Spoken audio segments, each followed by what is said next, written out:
Going live. We are live. I guess you should double check it. I usually try to put on YouTube to follow it too. Kyle Dunnigan is on.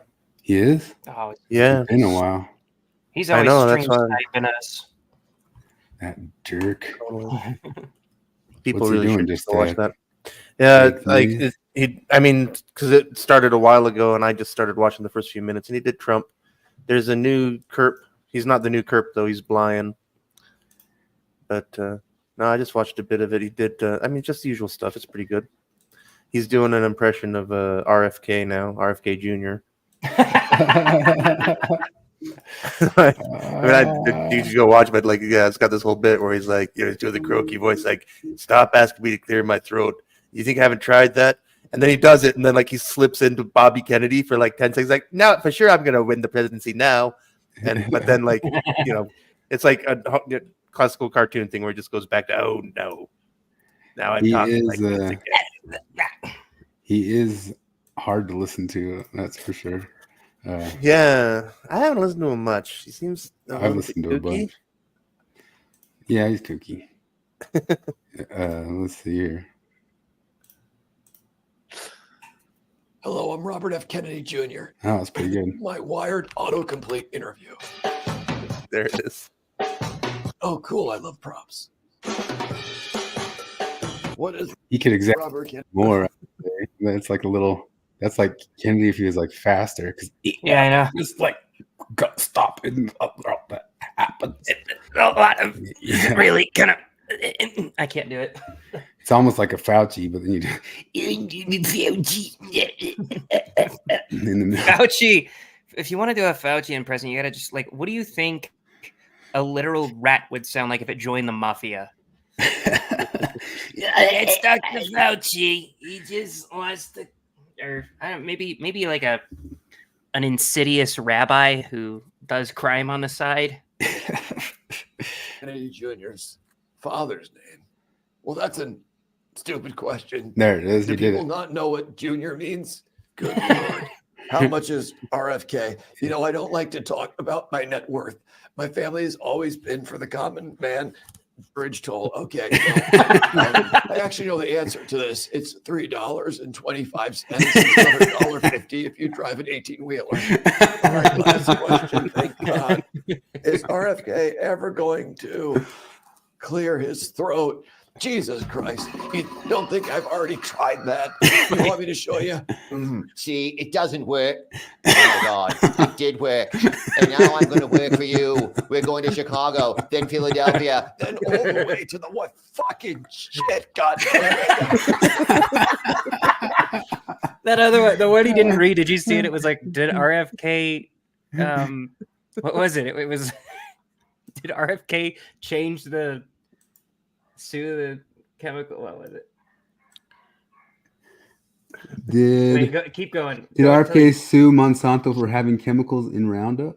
That make your pussy smell like a fart or something like that? They said that. I didn't see that. Yeah, no. If you watch when he peels off that last one, You want me to show you? It was before this. See, yeah, it doesn't work. Jesus Christ. 50 if you drive an 18-wheeler. All right, last question. Thank God. Is How did you read RFK that? Oh, there. Okay. That made farts smell like. Freaking Kyle. He popped up in the Jerry Seinfeld movie. He was a reporter in it. Huh. Did you see that? You still haven't watched it? No, I still haven't broken down to pay Netflix again. I'm still angry about that. I get mad at myself anytime somebody tells me that there's a good movie out, and then I realize all the dog shit that I've watched before. I watched the first episode of the Acolyte last night. I could have watched something good. How much did you watch of it, Chris? Because it sounded like you guys were. Yeah. No, I've only watched people talk about it. Oh, I thought you both watched it. I did No, look down. I haven't watched any Star Wars since. I was in the other room, and that's when it happened. The whole she's on the outside of a ship, and it just starts on fire randomly in space. Are they doing this one releasing it? No, it's all dropped. I guess. Or it's dumped. No, they released 2 episodes, and I think they're doing it Well, how did after Chris that. Gore? Chris Gore said he's already seen the third. Yeah, Maybe he had Chris like Gore's early. got early access. Oh, he said there's something coming to the third that's going to make our brains lose, and I think he hinted towards the line, "Nay, I am your mother." Is going I'm to so excited. No. No way. Well, the first episode, like that, you see the bad guy fighting a Jedi, and she kills a Jedi with a kunai, like a ninja kunai, that's like 2 inches long, and it hits her right in the chest, and she dies. I'm like, how many people in the last 4 Star Wars have we seen like get totally ran through by a fucking lightsaber and just be fine hours later? Yeah, yeah. They talk about like how like the lightsaber would like melt their whole entire innards, but then some people try to Well, argue, it- no, it would cauterize it or something like that. no, I know, I get it. Like, I'm not even going into, because if like somebody's done the like a math and science shit on this to where they like your body would explode if something that hot just immediately plunged into it would basically just blow you up.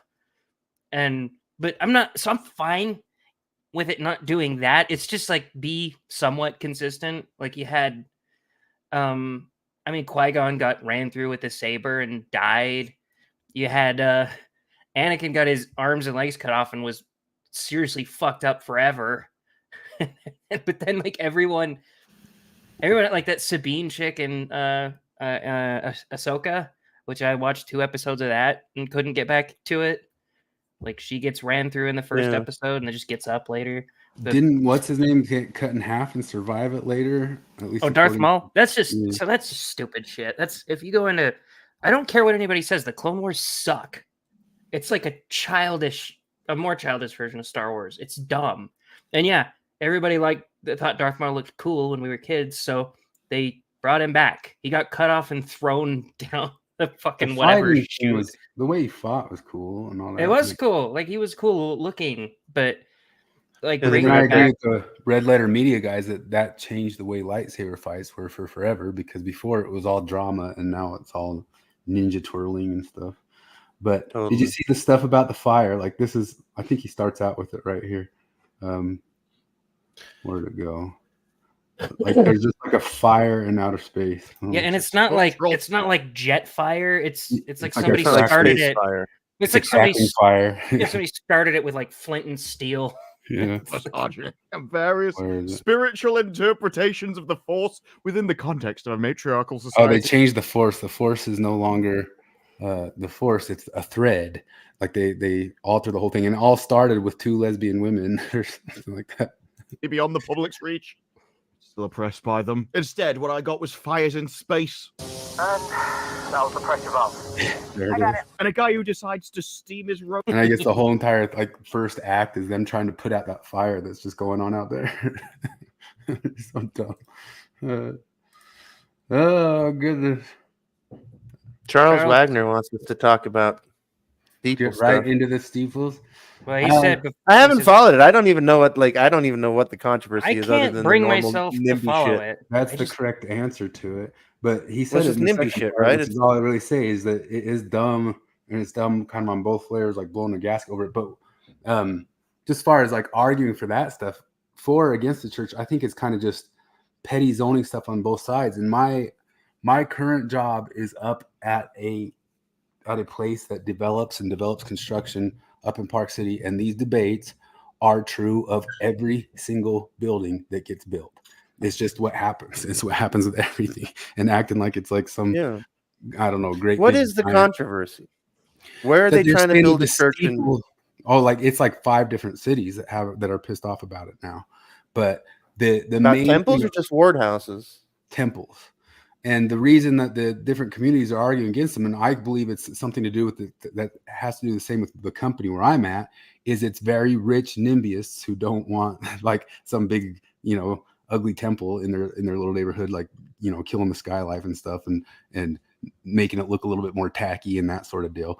But the argument is they have zoning laws that say that they can't have steeples that high. And so the church is going in, and the big scandal is they're doing lawyerly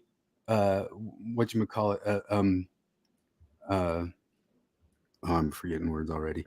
sending in lobbyists, like lobbyist type stuff, to get the zoning law so they can have a higher steeple. And that's the great big deal. Although everybody's main complaint is just all the larger complaints about having a big building like that. It takes up light. It eats up night sky. Oh, it chases off wilderness. Oh, it's going to bring traffic, all that sort of stuff over here. And then you know what's funny is like, because right now, like, it took them like what 2 weeks for them to rezone a bunch of shit to accommodate a new baseball team and a NHL team. Yeah, this like, is just what you know. How, like, they when that stuff zoning rammed through in no time.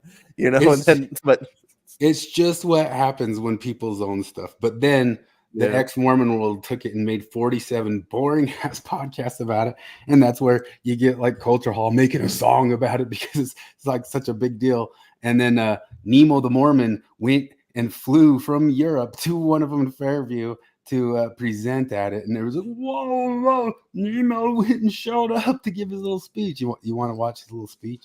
Yeah, let's see this. We didn't have like an ad read first or anything, did we? Because first off, No. if it's a nice looking building, who cares? If anything, that's nice. It'll raise their nice. property values for sure. And because when I think about, like, I mean, when I went to the UK, like, you know, like Wrexham has like this gigantic, beautiful cathedral is like the centerpiece of their town, and it towers over everything, and it's just wonderful and gorgeous, and I envy people who get to live there.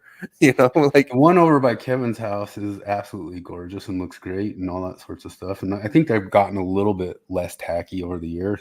Yeah, the Taylorsville one doesn't. Yeah, it's true. Like in the 90s, 2000s, they were building a lot of ugly stuff. So they've done some like weird lobbying things, but that lobbying happens with everything. I promise you, any place that builds stuff does some sorts of lobbying to get their stuff in there. It's just not the scandal that the Exmos want it to be. It is petty, and it's petty on both sides, but that's how petty zoning stuff goes down. And I want to see the church. Did the church make a legal argument that steeple height is essential to their work? That's what Charles is saying. That's true. Like they're suddenly wow. I want to hear that. How does that work? Here's Nemo arguing against it. Oh, what he's stunning and brave. Douglas Stilgo? That his name? That's our very own Nemo the Mormon. All the way. Here comes Dress from England. Freedom fighter. My name is Douglas Stilgo, and I travelled here from Oxford, England. I'm a member of the Church of Jesus Christ of Latter-day Saints. I'm a the Church's seminary program. I'm a returned missionary, and I'm also the UK's leading commentator on the Church. Are you? Points need to be made here, particularly in response to the claim being made that the height of the steeple is part of our religious observance. 1, temples do not need a steeple. 2, the steeple does not have to be a certain height. And 3, architectural design is secondary to the temple's primary purpose. The church currently has 199 temples that are either operating, being refurbished, or awaiting dedication. All of these are equal in their value to Latter-day Saint worship. They all provide access to the same covenants and ordinances. And there are several prominent examples of temples with no steeple at all. Mesa, Arizona, Cardston, Alberta, Leh, Hawaii, and most recently, Paris, France. Of those temples that do have a steeple, the shortest is just 54 feet in Freiburg, Germany. In fact, almost 90% of the church's temples have a steeple shorter than what is being proposed here in Fairview at 173 feet and 8 inches. It is eminently acceptable to the church in almost 90% of cases to have a steeple shorter than what they're asking for here in Fairview. The shortest temple the church has ever built is the Paris, France temple at just 42 feet tall with no spire, no steeple. Yet it has a square footage of 44,175 square feet, the same as the proposed temple in Fairview. Steeple height, therefore, cannot be argued by square footage. And speaking of the Paris, France temple, presiding bishop of the church, Gérard Courset, said, "There are a number of constraints that we have, the code that we have to respect. But in the end, it is only good because it makes for a temple that everybody accepts and recognizes as theirs." The presiding bishop of the LDS Church publicly declared that respect for planning code and constraints is a good thing because it makes for a temple that everybody accepts and recognizes as their own.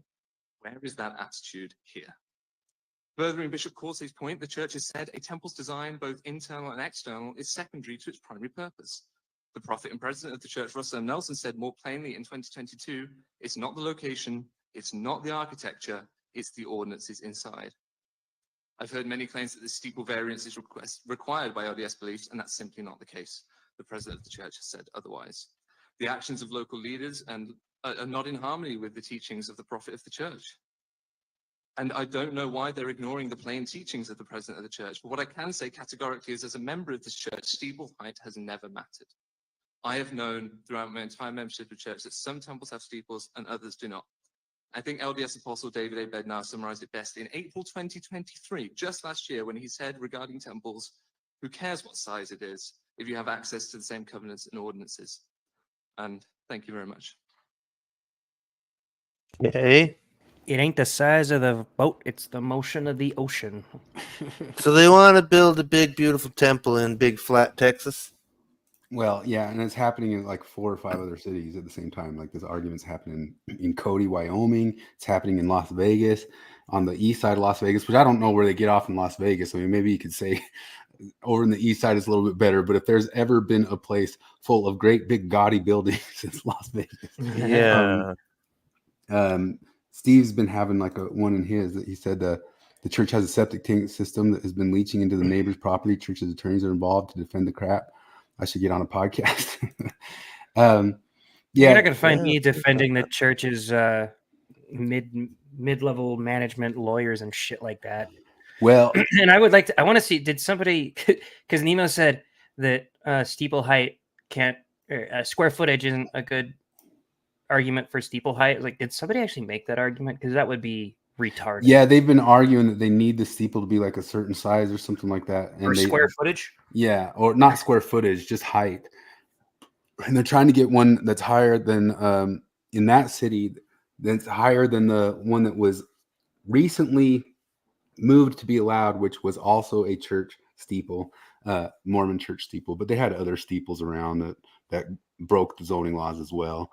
And now they're just trying to really blow them out of the water. But some people, I mean, Rebecca Biblioteca is taking this like it's Watergate, you know, but the whole entire thing, the whole entire thing is them just kind of arguing for those things. But it is true that they're kind of pulling some things of like lobbying and sending money to these different things inside the community to try to get them to pass the stuff, and trying to get their lawyers down there, and then really making the case that they for sure need it. I don't know why they're making the case that they for sure need it, but at the same time, I just don't think it's the scandal that the ex-Mormons think it is. But everything's got to be a level 5 scandal with the ex-Mormons when it's like their career to do this stuff. But so I'm just looking around on Google Earth of Fairview, Texas, and it looks like a pretty upscale place. This is just pure. Every NIMBY. single one of them is NIMBYism.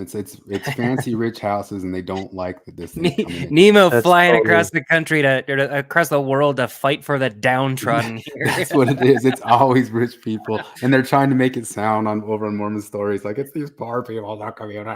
Like, I guarantee you, these are $1 million houses right by them already. So Fairview is a town. It's a golf says course luxury. and $1 million houses. It's it a says fucking luxury housing. really nice. It's pure luxury housing. Yeah. It's totally, yeah. I'm It's looking at it. NIMBYism. It's 100% NIMBYism. Yeah. God.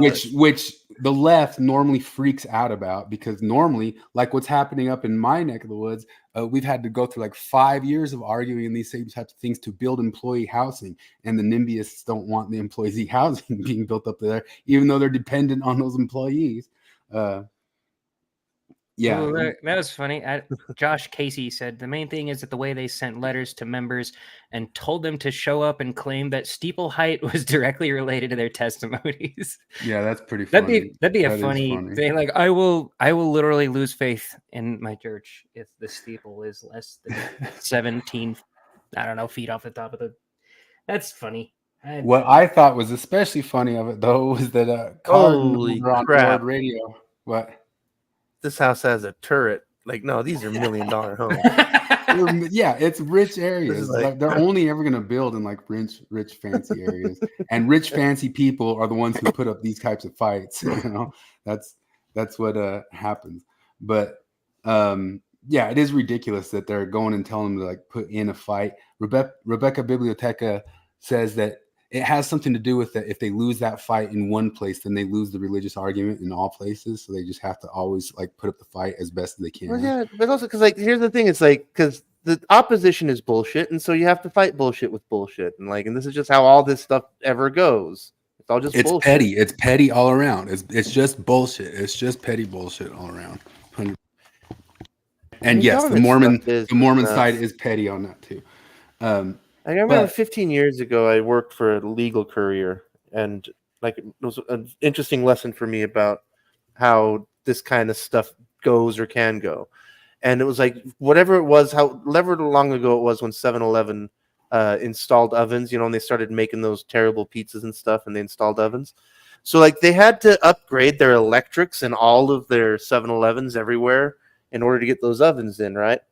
And so like the company that 7-Eleven hired, the legal firm, like they hired us to do all of their courier stuff, right? And it was just fascinating because like I'll never forget that like I went down to the West Valley city building, and I went in, I went to the right office, and I said, hey, I've got this thing, and I need to talk to a city guy. And there was a guy, they just said, oh, Bob. And then Bob walked over and he looked at everything. He kind of flipped through the pages and glanced at it, and then he stamped it, and that was done. And that was West Valley. Then I went to Draper, and Draper was like 2 trips a week for 12 weeks of back and forth and back and forth. Of like, no, we need this. Oh, no, we need this. No, now we need this. No, now we need this. And it's just so strange because I'm like, it's the exact same job. It's the exact same county. You know, it's just putting the fucking new electrics in to make the terrible pizzas for homeless people. But like, yeah, it was just so astounding to see just the complete difference between 2 suburbs of Salt Lake City. Just completely different treatment for the exact same thing. Yeah, it's just crazy. so I think one of the funnier things that's happened with this is because Cardin came out yesterday on fire against like the middle management of the church, just kind of being angry on the other side of it. I'll show some of that, but I was right. He edited that thing out, so I'm glad I got a screenshot of it. Cardin called the managers of the church pussies, and I have it right here. Here we go. All the way. I respect you. I respect you because you're flying to freaking Austin, Texas to protest the church that you obviously hate. And you figured out that our church is staffed by such pussies, by such absolute spineless little weasels that are so willing to throw their whole entire student body under the bus as racists just so they can make sure that everybody knows how sensitive they are. I respect you. That's an interesting episode because Elon Musk shared that thing earlier. Mike Lee shared it, and then Elon Musk reshared it about the BYU volleyball racist scandal, and they covered it at the beginning, and it was covered by Luke over from their team of like the Cougar Chronicle people, and it came out that the kid who supposedly did it was completely exonerated, and he's also on the spectrum and all that stuff. We talked about it before, way in the past, but there was this whole thing where Homo, the athletic director at BYU, came out and gave him like this big speech of, we don't tolerate this stuff here, and they released that Tom Homo already knew by the time he was giving him that speech that it wasn't true, but he still gave him that speech. I think they prefer to be called queer now, don't they? But this is Cardin. I want to see how it's edited out. I don't know where it comes up in here, but this is him just like them watching Nemo and then freaking out. There was a pretty great, I think it was on this one. There's this pretty great Helen Lovejoy moment that one of the church members had. It's the only one I saw where he's basically doing a think of the children thing, like acting like they're not going to get to build a temple at all. And he's like, and right now, our kids, if they want to go to temple, they got to go to this other temple, and they got to drive on a dangerous interstate. And I don't want them to die on that interstate, so we need a temple here. Won't somebody think of the children? Yeah. Let's see here. But Cardin like losing his mind. And this is what I actually kind of wanted to bring up with all this. We need to bring up a church discipline betting pool. And the question is, will they X or discipline Cardin or Nemo first for this? Like Cardin's calling them pussies and betas. And Nemo is there trying his best to get excommunicated left and right. He says, don't throw me in the briar patch. I can't do it. That would be don't throw me in the briar patch. That would he be his favorite. Like he is basically accusing them of lying, the church as an organization.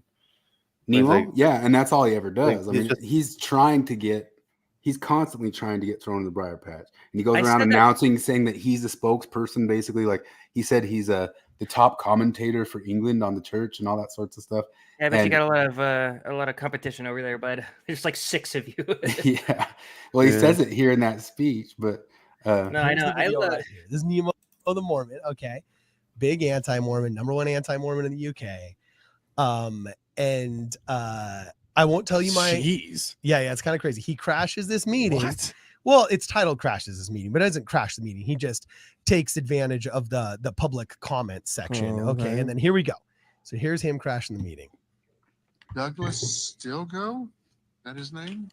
That's our very own Nemo the Mormon. All the way. Here it comes, direct from England. Hello, here it is. the big deal, the big deal. You're My such name is mature Douglas people. Stilgo, and I travelled here from Oxford, England. I'm a member Holy of the Church cow, of he's Jesus in Christ of person? Latter-day Saints. Yeah, he's in person. What? Yeah, so here we go. So let's He flew to Texas? Oh yeah, dude. I'm telling you, this is a dedicated anti-Mormon, bro. I often fly to other parts of the world to crash a town meeting. I can't think of anything more I'd rather do with my time. No, but I'm telling you, it's like wokeism is its own religion, dude. It'll motivate you to go on a my crusade, man. gosh. So here we go. Check this out. I mean, well, come on. We fly. Look, like, There's one of those misnomers of wokeism. I wouldn't call this one wokeism.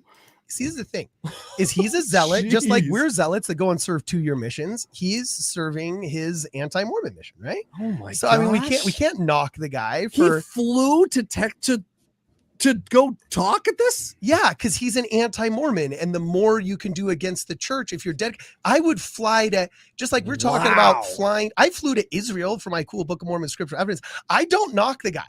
Like Nemo the Dude. Mormon is a genius, and I'm going to tell you exactly why. The first Okay, question but I would ask Hold is, on, let's watch the Okay, video. Let's watch the video. Watch, dude. This is genius, man. England. I'm a member of the Church of Jesus Christ, and I travelled here from Oxford, England. I'm a member of the Church of Jesus Christ of Latter-day Saints. I'm a graduate of the Church's seminary program. I'm a returned missionary, and I'm also the UK's leading commentator on the church. Why would you say you're the graduate of the seminary? I know program? that's the first thing I thought. I was like, that's a fucking participation trophy, man. That's Yeah, like right. I graduated dare.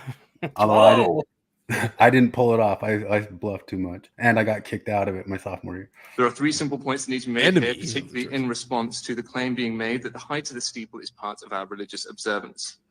1, temples do not need a steeple. 2, the steeple does not have to be a certain height. And 3, architectural design is secondary to the temple's primary purpose. The church currently has 199 temples that are either operating, being refurbished, or awaiting dedication. I want to hear where you edited out, though, because I already tried to search the word, and I knew he was going to edit it out. So I haven't listened back to see where it cuts. Or I think how he- it I think he cuts, or does if it- bleeps it. I think it's right after Nemo gets off the stage because Yeah, it's a little bit it- on, but I mean, they point out that he calls himself the leading commentator of the church, and that's one of the things that I think back in the day would get you excommunicated if you go around and kind of try to like half pretend like you're a spokesperson in a weird way. And I think Nemo kind of does that a whole lot everywhere that he goes around. I would love to do like a cartoon where it's like a cartoon of Nemo the Mormon just desperately doing anything he can to get excommunicated. And just like everybody's getting exed first. Like he's why is Michelle Brady Stone exed before me? But Why that's is- what I'm That'd be saying. There needs to be a pool. Like Michelle Stone is out there saying that Brigham Young basically has the spirit of evil. She said that this week. And Cardin's calling the She management did? pussies. Yeah, I could pull that one up. Cardin's calling the management pussies and betas and a managerial class.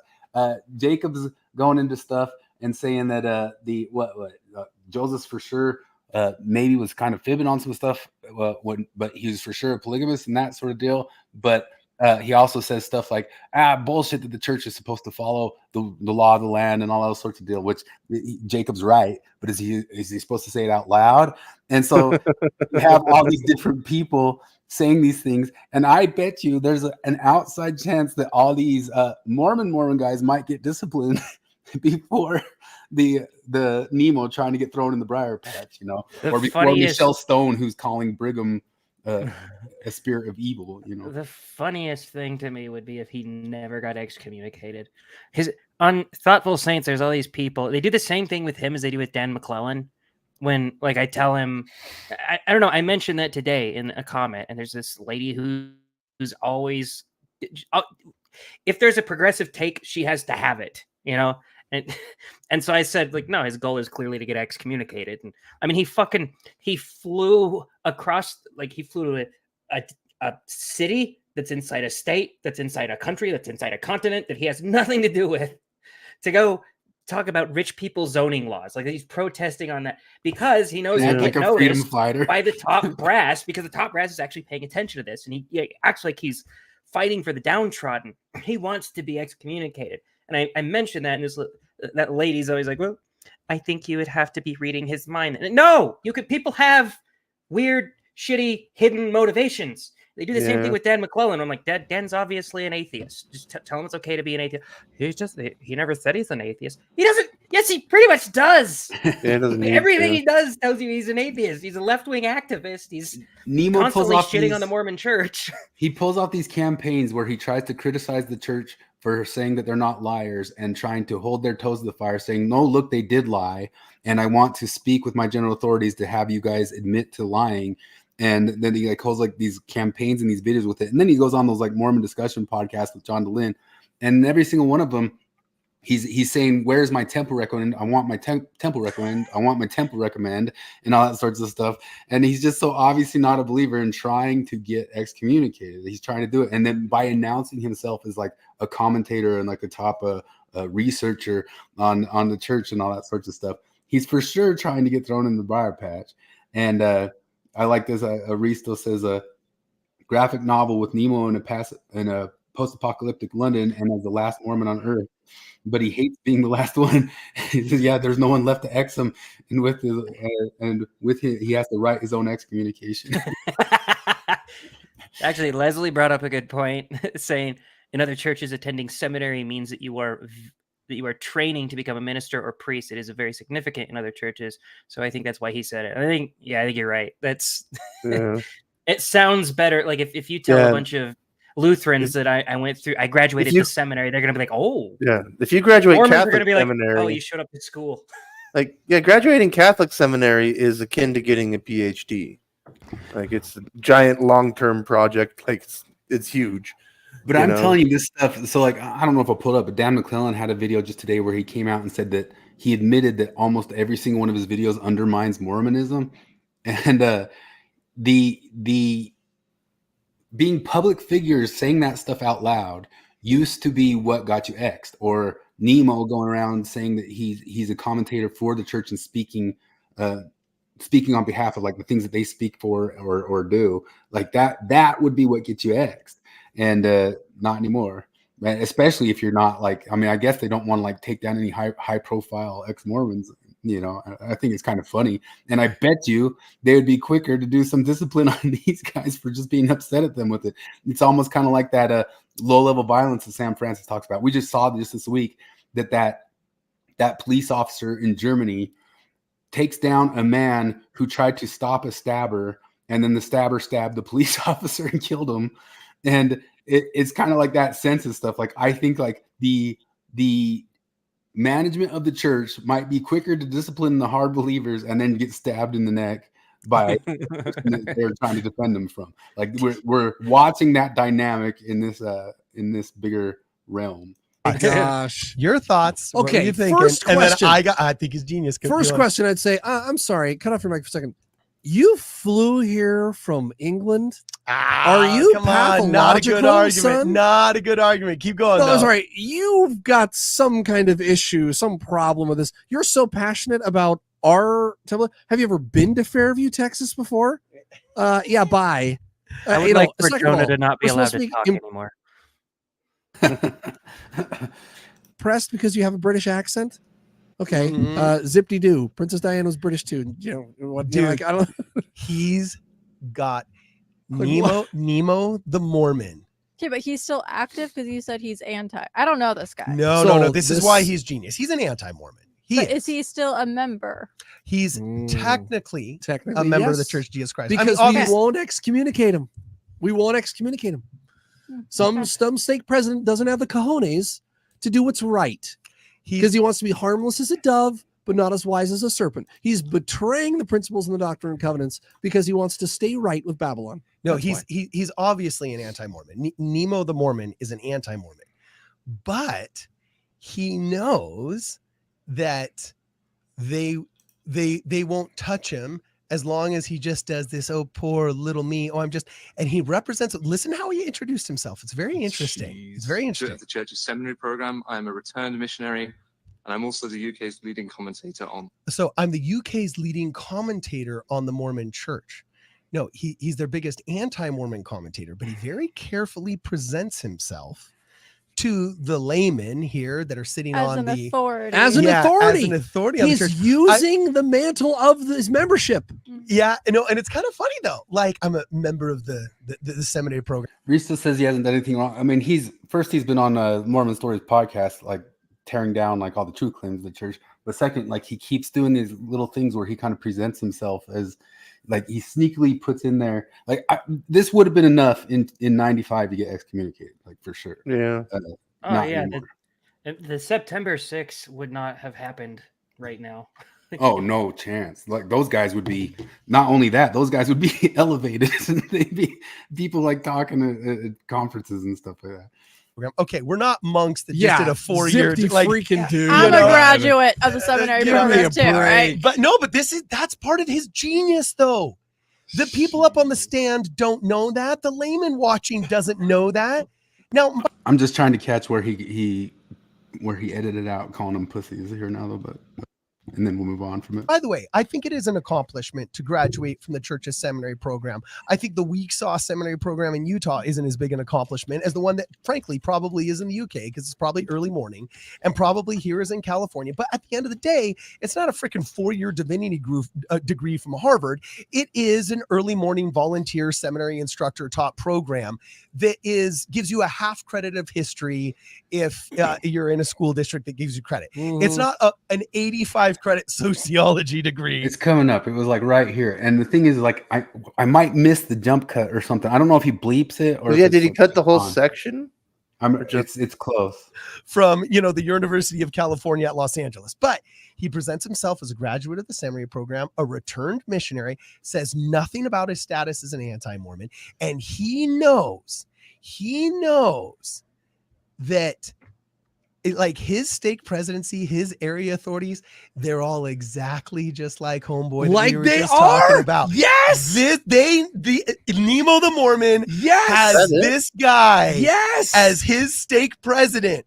And he's got that guy as his area authority. And he knows Cardin's not wrong about this.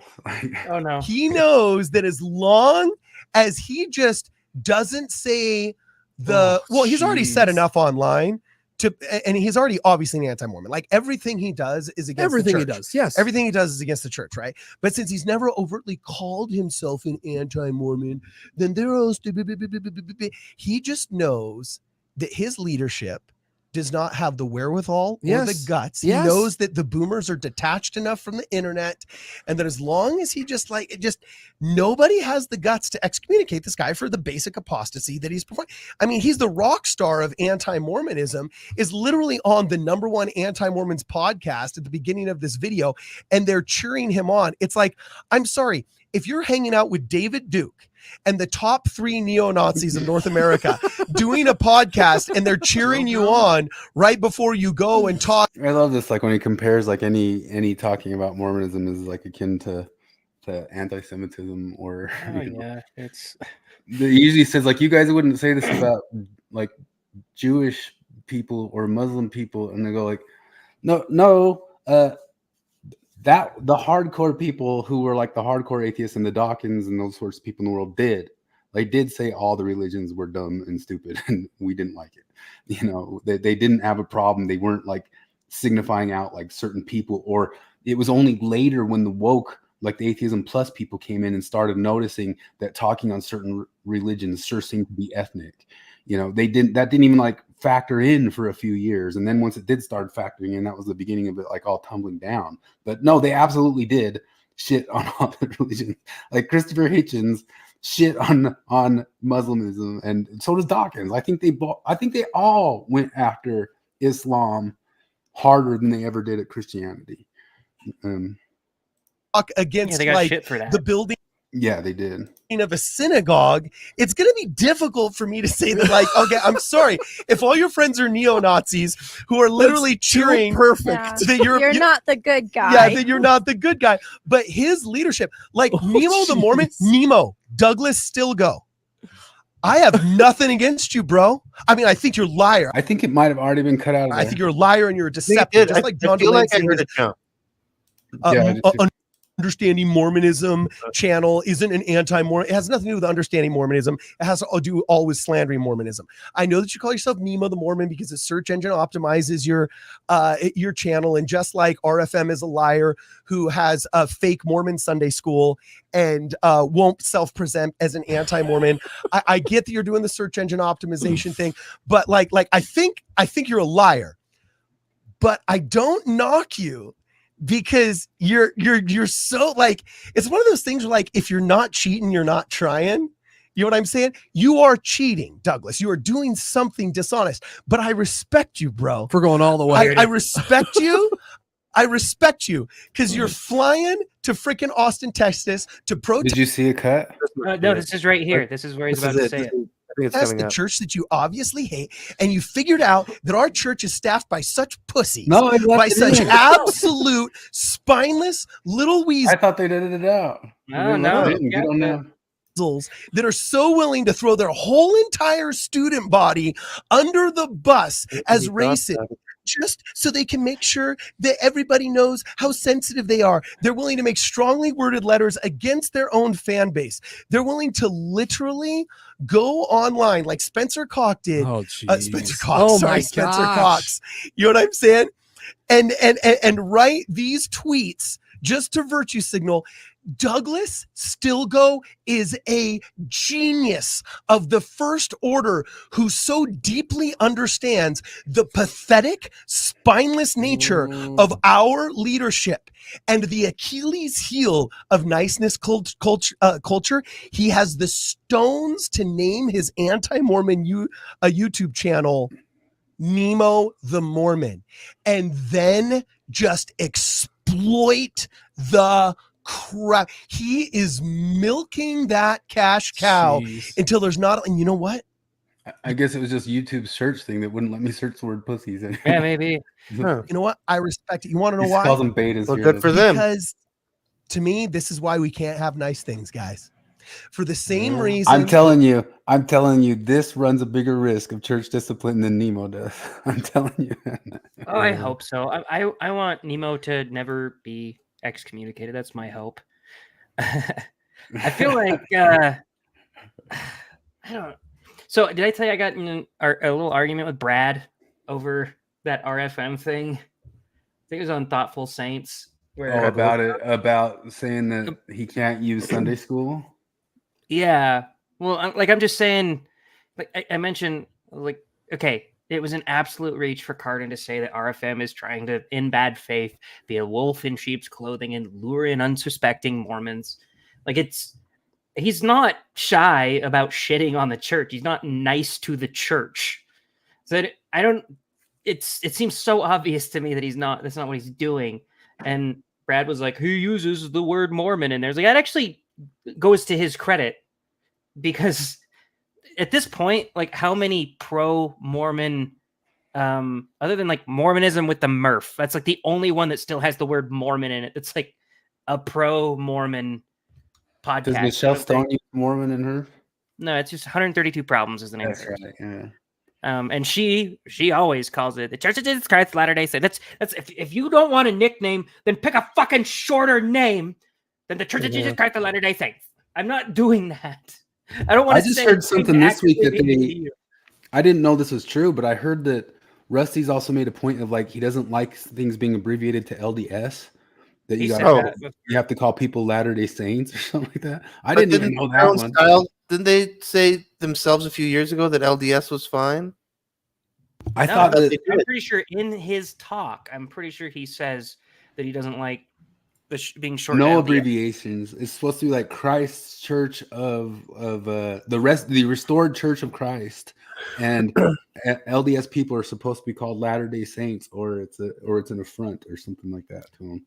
Jeez, I didn't know that stupid. Yeah, I didn't know it was that extreme. I thought I could say I've been saying something offensive because I've always abbreviated to LDS to whenever I'm slightly, because I like to use the word Mormons. I don't have a problem with the word Mormons, but every once in a while I'll try to I'll switch it to LDS.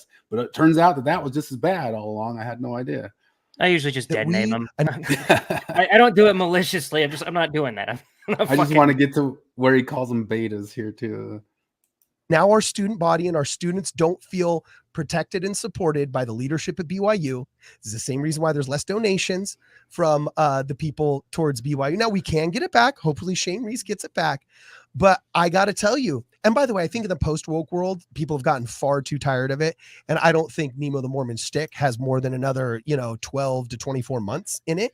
But I respect the grind, and I respect the freaking I respect the grift of Nemo the Mormon, because he knows that he can just milk the crap out of every Mormon beta, all right, who doesn't have the spine, the guts, or the balls to actually confront him in any meaningful way. Dude, I hate how right you are. Yeah. That's all. Oh man, I'm telling you, that runs a greater risk of discipline than what Nemo does these days. I've always wondered what the the church leadership meeting was like when Tyler Glenn came out with his album. Like a bunch of lawyers sitting there looking at each other like, what do we do? What? I want to be in the room when they're showing excommunicate him. The video. You excommunicate him. Yeah. So the first part of that podcast, they were talking about the volleyball scandal where a kid supposedly was saying racist slurs to a Duke student or something like that. And it turned out researched it and nobody found anything. And Tom Homo still came out and rebuked the entire BYU student body after he knew already that they had not found anything or corroborated anything. And he still just came out and rebuked them and gave them this whole Ivermex Kendi speech type stuff. Mike Lee posted it. He posted it was on a podcast by that Jimmy Rex guy who I went to high school with, my C-list connections, D-list. That a candidate for the senator position. It's an interesting podcast because the guy also had a daughter who committed suicide at BYU. She committed suicide, and the guy complains that BYU did not support his children in two fronts. Number one, they said nothing to him about his daughter committing suicide, just nothing. And then number two, they had his kid who is neurologically divergent. We could maybe call him the autist of the week, but the kid did not say anything, and he was the one accused specifically of saying the slur, and it came out that they had no truth, nothing for it, and Tom Homo still came out and chastised the whole population there. And this guy's running for the seat of a senator, and Mike Lee's reposting it here, and Elon Musk reposted this whole podcast as well. If you just go listen to the podcast right here, it's the Jimmy Rex podcast with Jason Walton. This guy's running for Mitt Romney's seat, and his kids. I'm sure he's still LDS or something or whatever, but he had a lot of criticism for BYU for not supporting his kids in two different fronts right there. Fuck yeah. You kidding me? That's look, I'm not often all the way on Cardin's team, but I'm pretty all the way on Cardin's team criticizing this homo guy. Yeah. That whole thing was ridiculous, man. You fucking coward. Yeah. But this guy's I don't know which story is worse, like throwing the kid under the bus for the racism thing, and then the thing is afterwards they came back and admitted it to them privately and never corrected the record publicly. And then also the just with their daughter, the daughter committed suicide. She had 2 weeks left of school or something like that, and the school just said nothing. And then years later he came back and asked them what was that, and they said, oh, we just didn't know what to say. That's all it was. And you would think BYU, the school, would do something. Yeah. But this guy talks about how it's a little bit of their aversion to do anything where they could be placed in any sort of form of having to accept the blame of anything. And he's like, I wasn't going to blame you guys for that. I just thought you might say something to it. And like, well, our lawyers told us that we shouldn't say anything. I just think it's funny because, like, I just flashed back to that classic Simpsons episode when Mr. Burns thinks that Homer's died. He just goes, well, send his widow a ham. They didn't even get a ham. They didn't even get a ham, man. They didn't even get a ham. But they got this podcast, and they even have Mike Lee reposting it. Like, Mike Lee, like, I don't know about Mike Lee. Forrest said it's ATC. Yeah, that's a criticism against the church right there, coming from Mike Lee, getting reposted by Elon Musk. Not good, BYU. Not good. Anyway, that's a whole long roundabout list of weird things that all this is kind of jumping off the steeple thing, which was actually where I was going out with all that. The steeple thing I actually think is kind of boring. But obviously the ex-Mormons don't. There's been 75 podcasts on it now, and I've sat through all of them. But should we listen to Michelle Stone call Brigham Young the spirit of evil? I'm so fascinated by this. I haven't listened to a lick of this stuff, but yeah, it's not that interesting to listen to, except getting like little pieces of things out of it, I guess. But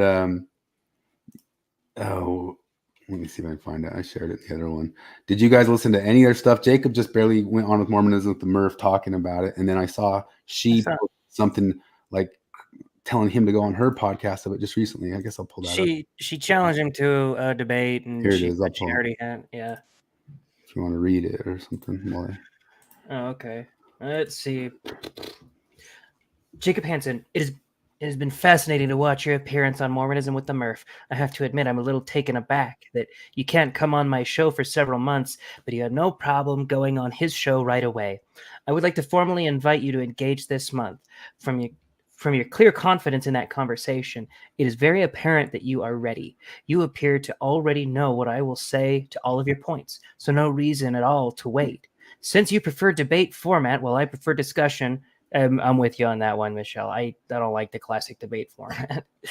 Since you admitted debates are not about honest engagement and mutual learning, but just about trying to convince as many people as possible, I will be willing to play on your terms.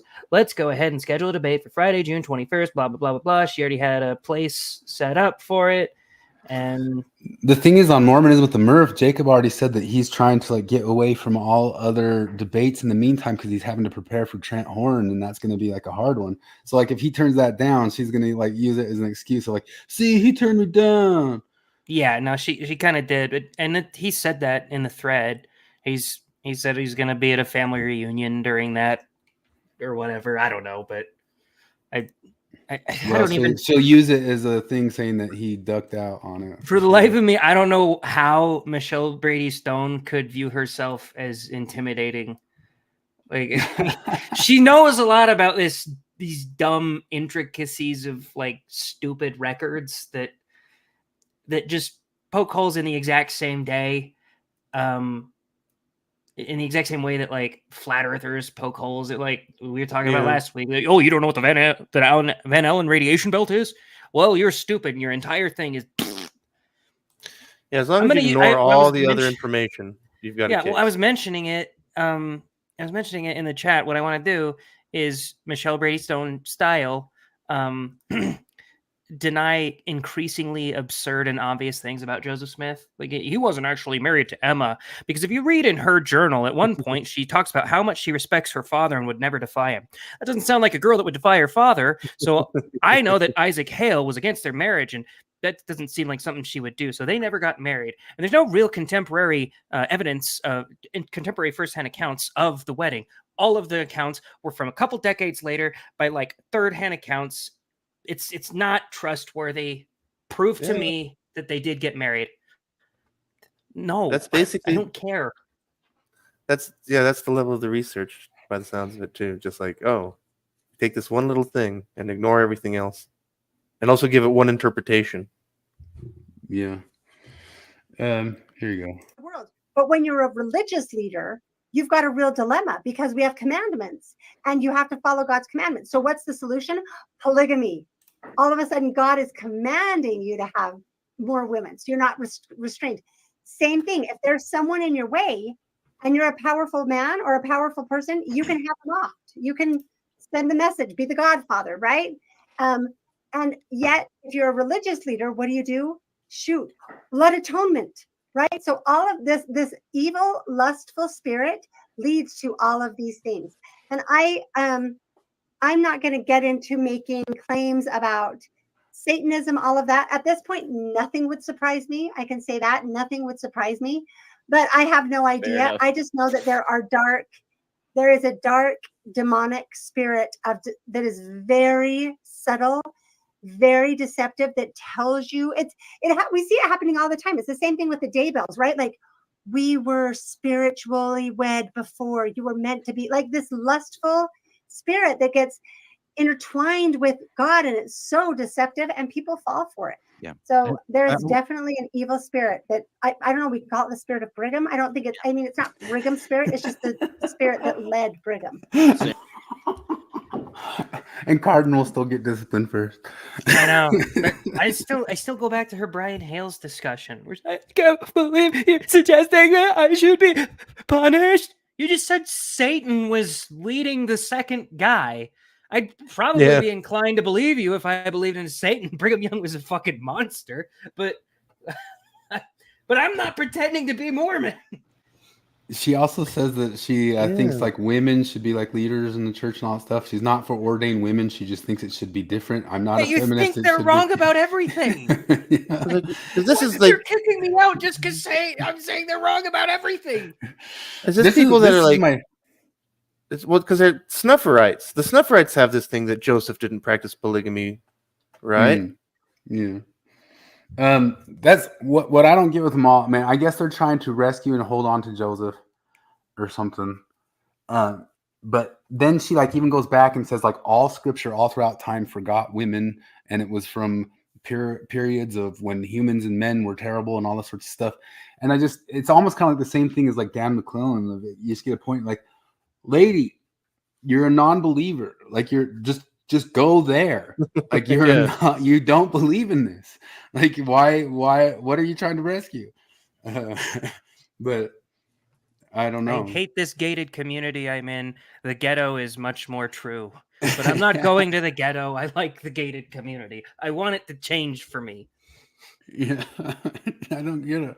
I just don't get like what are you holding on to? Like why are you holding on to it? What's Dan holding on? I mean, I think Dan holds on to it for political reasons, but I don't know what she's holding on to. I don't know what Jacob Isbell's holding on to. He said he had some sort of fiery spiritual experience or something like that. But I don't know. I don't know what it feels like a Homer chasing the flying pig and saying, it's still good. It's still good. It's just a little wet. It's still good. It's still good. You know, but I don't know what she's on about. I think it's kind of funny though. She only like almost cried a bunch of times, but I think she kind of held off and didn't cry. She still like hits the moments of almost crying constantly. But why? Like, why are you trying to rescue it? I mean, his whole argument and debate with Jacob was just like, and they say it all the time in this. Tell me if I'm wrong. Like, listen to this whole podcast. They keep constantly saying, I just don't like it. I don't like that it might be true. I don't like that they claim that. And I don't like that they said that there could be polygamy in this stuff, and it's just gross and icky and evil and you. And so no, I don't believe it, you know. But that brings us to the Maven, like who was it who shared with us that podcast? That it was like from 9 months ago, but Maven had a podcast. I showed that to Morgan. I showed her that clip because she didn't see it when I sent it, and like she stopped it in the middle. She's like, "What's the context here?" And I explained to her the context, and she's like, "I sincerely thought for a second she was talking about you." Like she's talking about like our debating discussion. you. Yeah, she had a whole thing about conspiracy theorists and like debating with your opponent, and it turned out she was talking about Michelle Stone. And like I'm half listening to the whole thing, going like, all right, Maven just kind of talking in generalities about conspiracy theorists. I don't know about that, but then she kind of goes off and like, and this is all came out from us trying to have discussions with Michelle Stone, and it just got weird and wild. She got upset, and half of me is kind of going like, okay, I get what you're saying, you know, but it was really weird. You made some clips out of it. Hold on, I didn't see what your exact clips were that you pulled up of it. Distorted discourse. Intro to evaluating the conspiracy mindset. Has she posted any more of those distorted discourses? Is that the name of it? So you shared this uncharitable interpretations of motives. Yeah, but so she's talking this is- about Michelle Stone here. Yeah, she's talking about Michelle Stone, and it blows my mind that she nearly word for word, like verbatim, used the argument that I used against her, but like 8 months before. Yeah. Actions. All right. Conspiratorial figures often view the world in very black and white, us versus them type thinking. I said before, it's tribal, and that is very, very much true. So those who disagree with their point of view are rarely seen as honest beings with genuine beliefs. Therefore, you're far more likely to be ascribed dishonest and malicious motivations. They kept telling me, Michelle, you don't want to engage with these people. They are not honest actors. Don't trust them. This kind of thinking, it leads itself to hero versus villain kind of narratives. So since the conspiratorial beliefs are baked into identity, active disbelief or opposition to a conspiracy is taken very personally often. So conspiracists have a very, very tough time differentiating themselves from their position. And its actions. All right, conspiratorial figures often view the world in very... They have a very difficult time differentiating themselves. That actually wasn't even that wasn't your point. So that was the first one that I sent, where I was like, she spent like the first 20 minutes, I swear to God, talking about herself, like just projecting. This one was more our discussion. Like, can they or maybe we could ask like a test, like, can they demonstrate any ability to see us as human beings instead of by acknowledging irony. things we have in common, like I pointed out earlier? Like, can you express a genuine belief that perhaps our disdain for Joseph Smith is a completely natural and morally understandable conclusion to come to, for anyone believing that he did implement polygamy among many other morally reprehensible things that he is directly responsible for? Like, can you do at least that for us? Even if you think like we're wrong about whether or not he did those things, can you believe that if we believe he did, This and that is exactly the question that you asked her. Yeah, no, it's almost verbatim. Like, maybe that's why. I'm like saying, do you think there's a hypothetical person that says he believes what he believes about abortion and isn't secretly trying to control women's bodies? No, I don't. And then 8 months prior to that, here she is like, do you, Michelle Brady Stone, think that there is a hypothetical person who actually believes that Joseph Smith did these things and has an actual honest motivation for not liking it? It's funny. I got blocked from the comments section of the last thing for basically asking her, or not even her, just the comments. Is it possible to is it possible to be anti-abortion and not want to control people's bodies? You know, just that kind of basic stuff. And Maven, presumably, because she's the one who moderates all that crap, fucking suspended me from commenting. I think it's so funny because there's such like a weird weaving in and out of who I agree with. Because like Jacob's, I agree with Jacob winning those debates. Joseph was definitely a polygamist, but I agree with Michelle Stone that Brigham was also evil. Yeah. It's like, okay, so who's winning the debate for me there? And then I agree with Maven that Michelle Stone's nuts. And no, then everything she said here was totally on point. Like, she didn't say anything stupid for this whole 40 or 56 minutes. It was all just baffling because I couldn't say these things to her. I tried. She's like, no, I think you might think that that's what you think. But okay, what does it look like to think that I think something versus actually think something? What would be the effective difference there? Forrest says the one time that I wasn't here, the show went wild. I mean, if they keep getting Maven on more, I'd step away every time for that. I listened to it. I was in Colorado or Wyoming or Colorado listening to it, and I was laughing my ass off at it, but I couldn't come on. I couldn't listen to it until afterwards. But when I was listening to it, I was just sitting there in like the middle of the night. My band was there, like in the room with us, and I was just sitting there giggling. I was keeping it up. And you guys like said it all like went wild and went wrong. And you're kind of like, ugh, but I was just listening to it, like, just, you know. I thought it was just, but yeah, it was No, good it stuff. definitely it felt bad in the moment because there was like so many people on the. It's not even like most of us don't agree on abortion. Like Risto and I are probably the closest to agreeing on abortion out of all the people on that side of the argument. We weren't even talking about abortion most of the time. We were just talking about, do you think your enemies are human? Yeah. And she's, well, they're misogynists, like my fucking piece of shit motherfucker dad. Well, Boy, now that you was- get to listen to get off the subject. Jason Isabel play a hymn. His floods of anger flow. Israel, God is speaking. Forrest, why didn't Jacob break his hand? Like, why didn't he break his hand? Yeah. Is he singing in an accent? It sounds like Is he's it singing. like a? Israel, God is speaking. Have you heard of that hipster girl accent? Yeah, the singing in cursive. Yeah, is that what they call it? That's what they call it.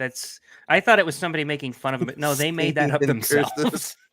Yes. Yeah, I think he's kind of doing it a little bit. Let me see. Let's listen a little more. Hear your great deliverer's voice.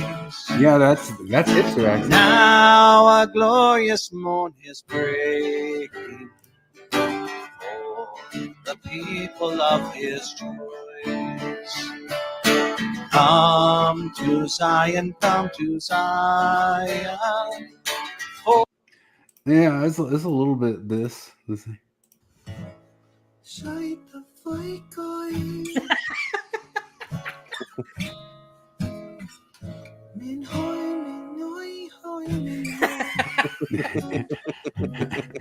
guys aren't.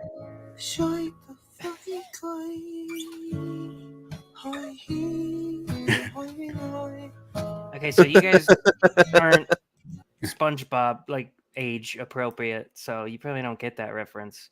There's an episode of SpongeBob where he gets a magic pencil and he tries to draw himself, and it's called Doodle Bob, and it's that freaky looking square dude they posted right at the end there, and that's what he says. He goes, and it is exactly like that. There's always oi. Every fucking verb is, or every vowel is oi. Yeah, it goes that shite. Yeah, he was doing a little bit of that stuff. You got to have an accent when you sing a song, I guess, nowadays. But I saw some sort of accenty joke things. Anyway, is that all of our Mormon crap this week? I didn't put it up. Oh, wait a minute. You were supposed to. That might have been like. Oh, that is. This was Mormon crap, but this was our new slide right there, which was Cringe Lord of the Week. I did nominate a Cringe Lord of the Week, and I did mention that last week's title, hands down, goes to Maven. But it was usurped from her this time by someone Nemo took it. Mormon. Nemo out cringed her with that video. This week he out cringed her. I'm just saying, like, for flying to Fairview. Yeah. For so it's like somebody wins. Here's the thing. Nemo wasn't even wrong about most of the shit that he said. It's just knowing him, flying all the way there. Like you put all this on the line for fucking zoning laws, man. I don't believe that you give a fuck about this. Yeah. You so want to be excommunicated. You are the Cringe Lord of the Week. Yeah. Well, we'll let the what's her name? I forget what this lady's name is, but she'll make a case for why it's a big deal. Okay. How many of you watched? How many of you watched the fiasco last night? Did Rebecca Biblioteca take off her makeup? Heavens Mormon This stories. lady's also on the Mormon discussion stuff. Marty's had her on her show and everything. What is she? She's the one who like worships Venus and all that sort of stuff. Checks out. Okay. I was judging a book able by to its cover, and broadcast I was right. the city council meeting. It was so enlightening. If you don't see the cult aspects of the church and the blind obedience by watching that city council meeting in Texas last night, and I don't know if there was some other way to watch it besides Mormon Stories. I don't know if it was being zoomed somewhere else, but to see grown men, I believe one of them was referred to as doctor, show up to that meeting with his obligatory white shirt on that they were all told to wear. They looked ridiculous. Does anyone ever have a dissenting voice on their committee meetings that says, you know, maybe wearing a white shirt isn't a good idea? Have any of you seen the Book of Mormon play? It's kind of a pejorative, white shirts, you know, missionary.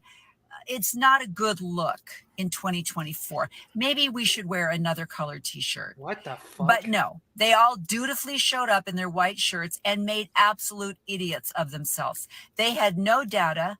They had nothing but the revolting verbiage that was fed to them by a letter that came from headquarters. And they were lying, and they were told to lie. Tell the city council that the height of the steeple is part of your covenants, that the wallpaper, the walls, the ceiling, the furniture, all of it is part of your temple experience and part of the spiritualism that you feel when you go to the temple. And they did. They did. Now, I was a member of the church since I was 12 years old. I resigned my membership 4 years ago. That is over 58 years of being a member of the church. Not once going through the temple prep for my missionary daughter. Not once was the decorations, the decor, the interior design, the wallpaper, the chandeliers, the steeple. None of that was talked about. What? Yes, it was. Like what? Of course, that part was. I've never heard the steeple and the spire like be like some big deal. Although people talked about Moroni being up there, but yeah, they talked about how pretty it was in there. What are you talking about? I can't tell you how much I hate this whole argument. Like this is retarded, man. Because like I don't even know who I hate more on this argument. Because yeah, it's fucking cringe as hell to show up and say that your worship is dependent on the height of the thing.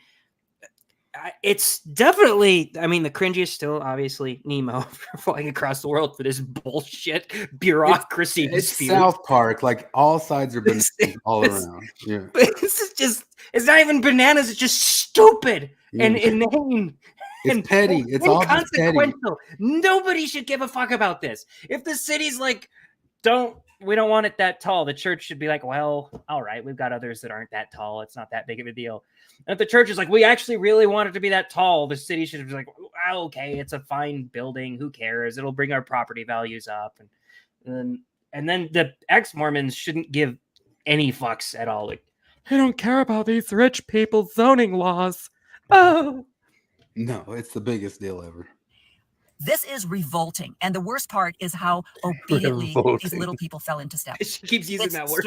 I'll get out. If there is any way that you can go back and watch that city council meeting in Texas last night, well, you know what? You can watch it on Mormon Stories. Go to Mormon Stories. You'll see it. They couldn't film till the end because it was getting late, which was so frustrating. But it was beautiful. And Nemo flew in. I watched it and I was like, so that's what I got, lady.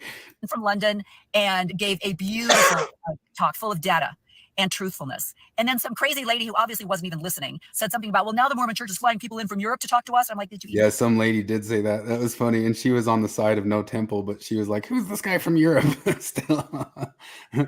What the fuck is that guy doing? Yeah, she was still like, they're flying Europeans? What the hell is this?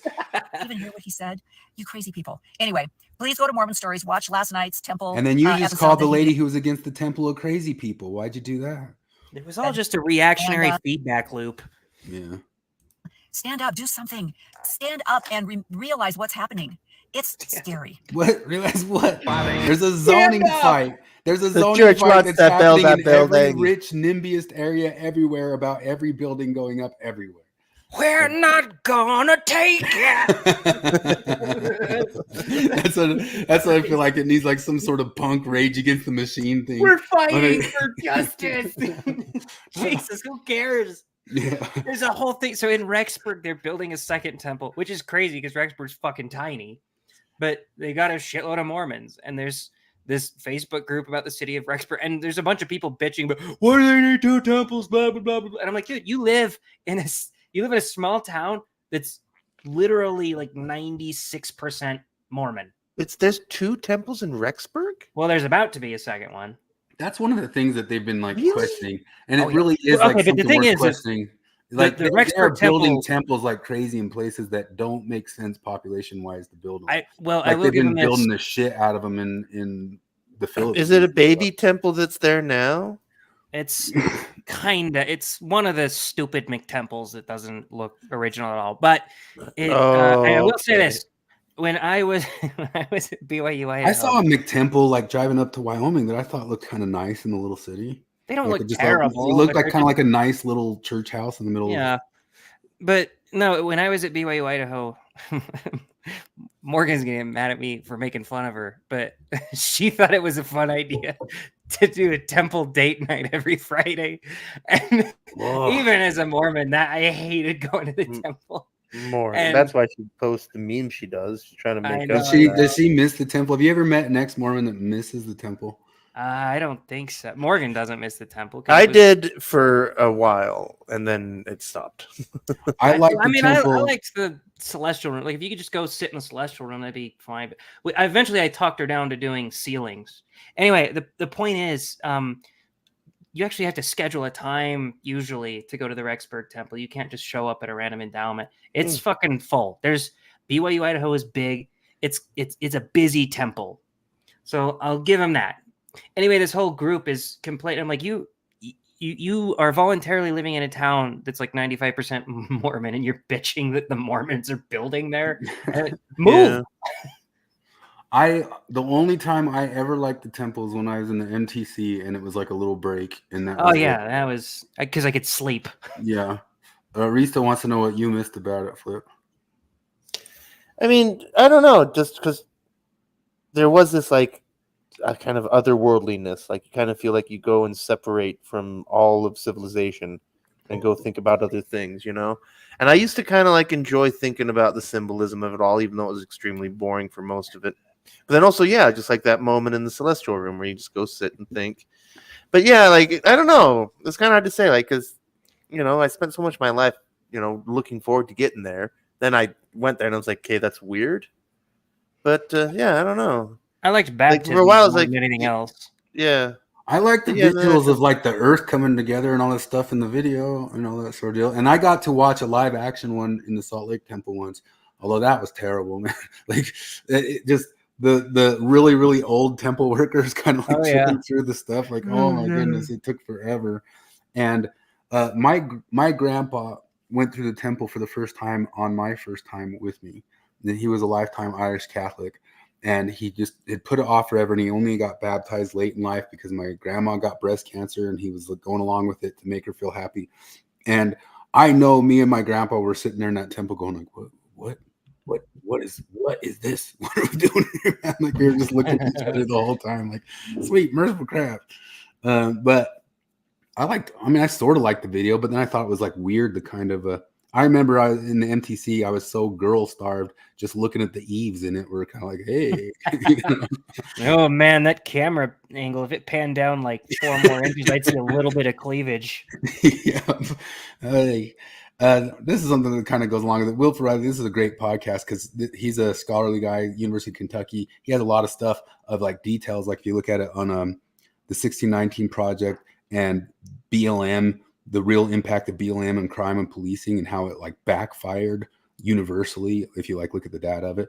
But he just has this like little thought right here on people getting like increasingly picky about their their pickiness, their activism. Talking about a situation where there was near race war level conflict. It's over. We can document that it's over, and people are saying that it continues. So, I mean, let's look at that and unpack it for a second. Have you ever looked at that psychological experiment where they showed people blue cubes with some purple ones mixed in, and when they took the purple ones out, like different shades of blue were identified as purple? You know, it's funny you should say this. I don't know if I was recently looking at something similar, and that is, I think maybe this is actually in the same category of study, which is that we have this ability to become more sensitive as things get more subtle. Yes. And so you can actually double. I saw the one study showed you can double the ability to detect very slight variations in hue with practice. Is that kind of what you're talking about, or is this something else? Yeah, it's the same thing. There's a whole genre of these studies, but in the one that I'm referring to, people were looking at, and I think the original colors were purple and blue, so let's just keep those. People were shown a bunch of cubes of purple and blue, and they were asked to pick out the purple cubes, and they did. And they isolated every purple cube. Every purple cube was bad in our analogy, thrown to the side. Now, the host, the organizer of the experiment, eventually just stopped running purple cubes, which would be the equivalent of old school racism today. So you have different shades of blue. Some shades of blue are more purpley than others, but they're all things cerulean that anyone would recognize as blue. Now, the expectation was that people would just say there are no more purple cubes. The problem is solved. The problem of the purple infestation. Let's all go home, get lunch. What actually happened was that people started identifying different shades of blue as purple, like the shades of blue that were closest to conventional purple. And this went on for a while. I don't know if the experiment ever ended without the experimenter ending it. And I think not only is this going on right now because some people have a rational interest in it going on, what they're doing when it comes to certainly a lot of the race stuff. Also, I mean, I've called out the feminist/MRA feuding online, a lot of these categories in situations where there used to be a real problem. 30+% of men, if you recall the 1970s, probably 20+% of women. If you think about, people made jokes about my wife threw a skillet at me, so I hit her. I mean, people were domestically abusive fairly regularly. We've now largely broken this problem. People don't tend to throw skillets at their husband or their wife. Have people said we're in an era of happy marriages now and started settling down at a higher rate? Hell no. Of course not. No, what we've done is redefine what, not just potentially abusive, because I agree some of this can reach that level, but over the line abusive behavior that has the same legal penalty in many cases as what we just described is. We've just changed it. We recently changed the definition of sexual assault itself. Well, that's not the topic of this show. But I mean, so if you say, well, we may have gotten rid of most physical assault from women and 80% of it from men, are we in the clear? No, you can say, well, now our focus is emotional and verbal assault. That doesn't mean there are no genuinely abusive people today, but what we've seen is actually no change at all in the recognition that most relationships are better. In fact, men and women are both more depressed about relationships than they ever have been. That's pretty. Go to Reddit and find me somebody who doesn't have a toxic, abusive ex. Yeah. Well, it's just kind of like one of the things that's always been noticed about this, and it's one of the problems with declaring yourself an activist, because where does Maven go when she cures her problem? She goes nowhere. She just redefines it into something more purple cubes. Like there's more purple cubes. She'll Selma envy her way into the next big thing. Yeah. I thought this was funny. A dude on the Medium called out Dan McClellan's The Unserious TikTok Mormon. Yeah, I saw him post. I didn't get to read the whole thing, but that was pretty good. I just like this one paragraph right here. I'm talking about his Foucauldian stances. Once I recognized that Dan was attacking people online for purveying what he saw as falsehoods while simultaneously holding to a worldview that denies even the concept of true and false, his quips began to become more amusing than infuriating. I like that line. Who wrote this? It's just some random dude on the Medium. I don't know who it is, but he's in the Lobsters group. He posted it. Yeah, that's funny. He nails it too. Yeah.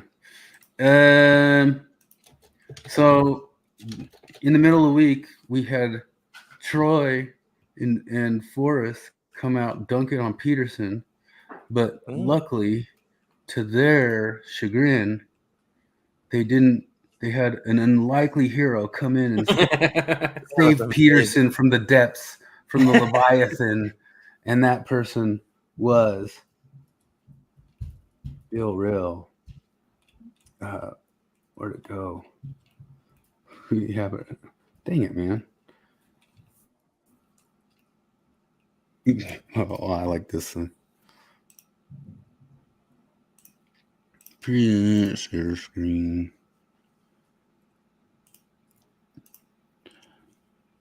Bill Real, the rational man. Bill Reel's going full red pill. Yeah. Let's see here. Beautiful trouble. I didn't mean that, but Bill Real says unpopular opinion. I think Jordan Peterson is right the far majority of the time, and obviously that pissed off a bunch of his constituents, and we got into arguments about that with them. Obviously, Troy and Forrest's complaints come from far more from listening to the guy and actually arguing against what he says. Whereas over there on that, it was just he causes harm. Oh, there's some of them. I don't know if I'm going to show those. You guys got into it with some of the people on there. I mean, what were they saying? They were saying, well, it's always the same stuff. Like it's the whole like, oh, he says things that appeal to incels, right? There was that lady, and I'm like, what does he say that appeals to incels? He says that if men get more sex, then they're less violent. But that's just true. Like married men are less violent. And then of course you got the whole per capita, like people that don't understand per capita. And the lady tells me, well, married men are still plenty violent, but they're statistically less violent. That there are plenty of violent married men, but a lot less than unmarried men. It's just like a statistical truth. And then, of course, they go to like, and so now he's putting the onus on women. Like, this is your fault for not having sex with men. Like, how does he put that on them? And I try to explain it. I was like, no, he tells you, like, if you want to find a woman, you got to be a man who would be appealing to a woman. Yeah. So get your shit together. And they're like, well, he doesn't clarify. Like, she said something about how he doesn't. Yeah, like what are you talking about? And how could an incel misinterpret? Get your shit sorted out until you are the type of man that a woman would find attractive. For women owe you sex, you should rape them. Well, it's just such like basic Kafka bullshit of like, well, why isn't Jordan Peterson more clear about the dumb straw man I believe about him? Like, because it's all bullshit, lady. Because like you have no idea what you're talking about because you didn't see any clip of him saying what you think he said. You got this information from someone else. You're repeating a received opinion. You really have no idea what you're saying. But I just love that. It's like, why isn't he more clear about this? Like, well, because he's not saying anything that you're saying. Duh. Yeah. Yeah. But have you ever been to incel corners of the internet? They fucking hate him. The red pill hates him. Yeah. It was all pretty weird. Forrest says that Peterson's just another flavor of postmodernist. I mean, we've talked about that. I mean, he said modernism is coming to an end, but we've been on and on for a long while about the postmodern right. But they're a little bit different flavor than the Foucauldian, Derridian postmodernist. But they do speak of a postmodern world that's going to come back, revert to a more religious world, a more spiritual world type stuff that they claim. And well, I mean, we've been on and on about that one in the past. But I don't know. I don't care. Bill, I don't know what journey that dude's on because, I mean, he'll revert back to stuff too when he goes and speaks live on Mormonism Live and all that sorts of deal. It'll be interesting to watch. But I can't believe he dared to even like say that or speak. Yeah, man, they were more mad at him for that than the trans one by a lot. But I would say the stuff that Brittany Hartley, who was on with him forever about, that stuff's just barely like once removed from Peterson. In fact, it might as well be Peterson, only she also talks about the patriarchy. You know, I don't know what else, you know. Anyway, I don't know if I even have much else to say about that. I mean, this Peterson thing. He had a guy on today named Eric Kaufman. Eric Kaufman's been on about, he was on Louise Perry's show and all that sorts of stuff. And he was on about talking about this whole entire problem not being necessarily a Marxist problem, more of a liberal problem, as I brought up that most of those postmodern rights side try to get to blaming this on liberalism more than on like a Marxism type thing. But he made some good points, which I thought were kind of interesting. It's just right at the beginning of the podcast. He talks about how it seems like Peterson talks about how like it seems like women who get on the moral high horse about this types of stuff more often than men. And this guy brings up that, I mean, it might be one of my arguments since forever too, but some point in the past when it was culturally trendy to be a different type of moral busybody, women got onto that. So all you have to do is like make the cultural trend of what moral busybodiness is, and they'll join up with that. It doesn't have to be wokeness. They could just jump right back on the trend of some other moral haughtiness, and that's what they'll tend to sync up with, because they just tend to go with well, the normies just tend to go with what's popularly moral. And I hope they do, because like they should go back to like irritatingly religious, I think, because that's a lot more fun to fight against. Like I bet feel you would get so pretty much, sick of them pretty quick. Yeah. well, I don't know, I probably would, but I feel so much more at home arguing against stupid like housewives against Harry Potter or whatever, rather than transgenders against Harry Potter. I guess it's the same fucking argument. I don't know. Yeah. I mean, I remember being pretty frustrated with those people back in the early 90s and 80s, you know, but I don't know.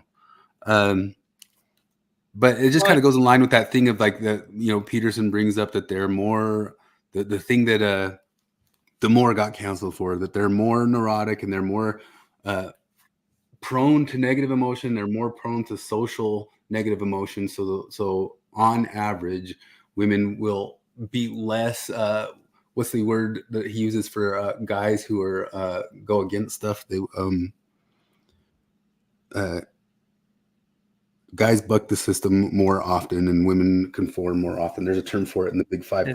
Disagreeable. That's it. That's the word. Yeah. And he says all you have to do is just change the general zeitgeist, and more of them will just fall in line with it. You don't have to worry about it that much. That's his argument. Maybe so. Kind of going along with that, have you followed at all the Caitlin Clark stuff? Oh, a very little bit. So I think this kind of like demonstrates why you can't have good things in women's sports. And I have like a little bit of it. Oh, you want to see the worst TikTok ever first? Yeah. I do. Flip's not here. I don't know if you want to wait for him to see the worst. Of it. This might be the worst new trend I've ever seen.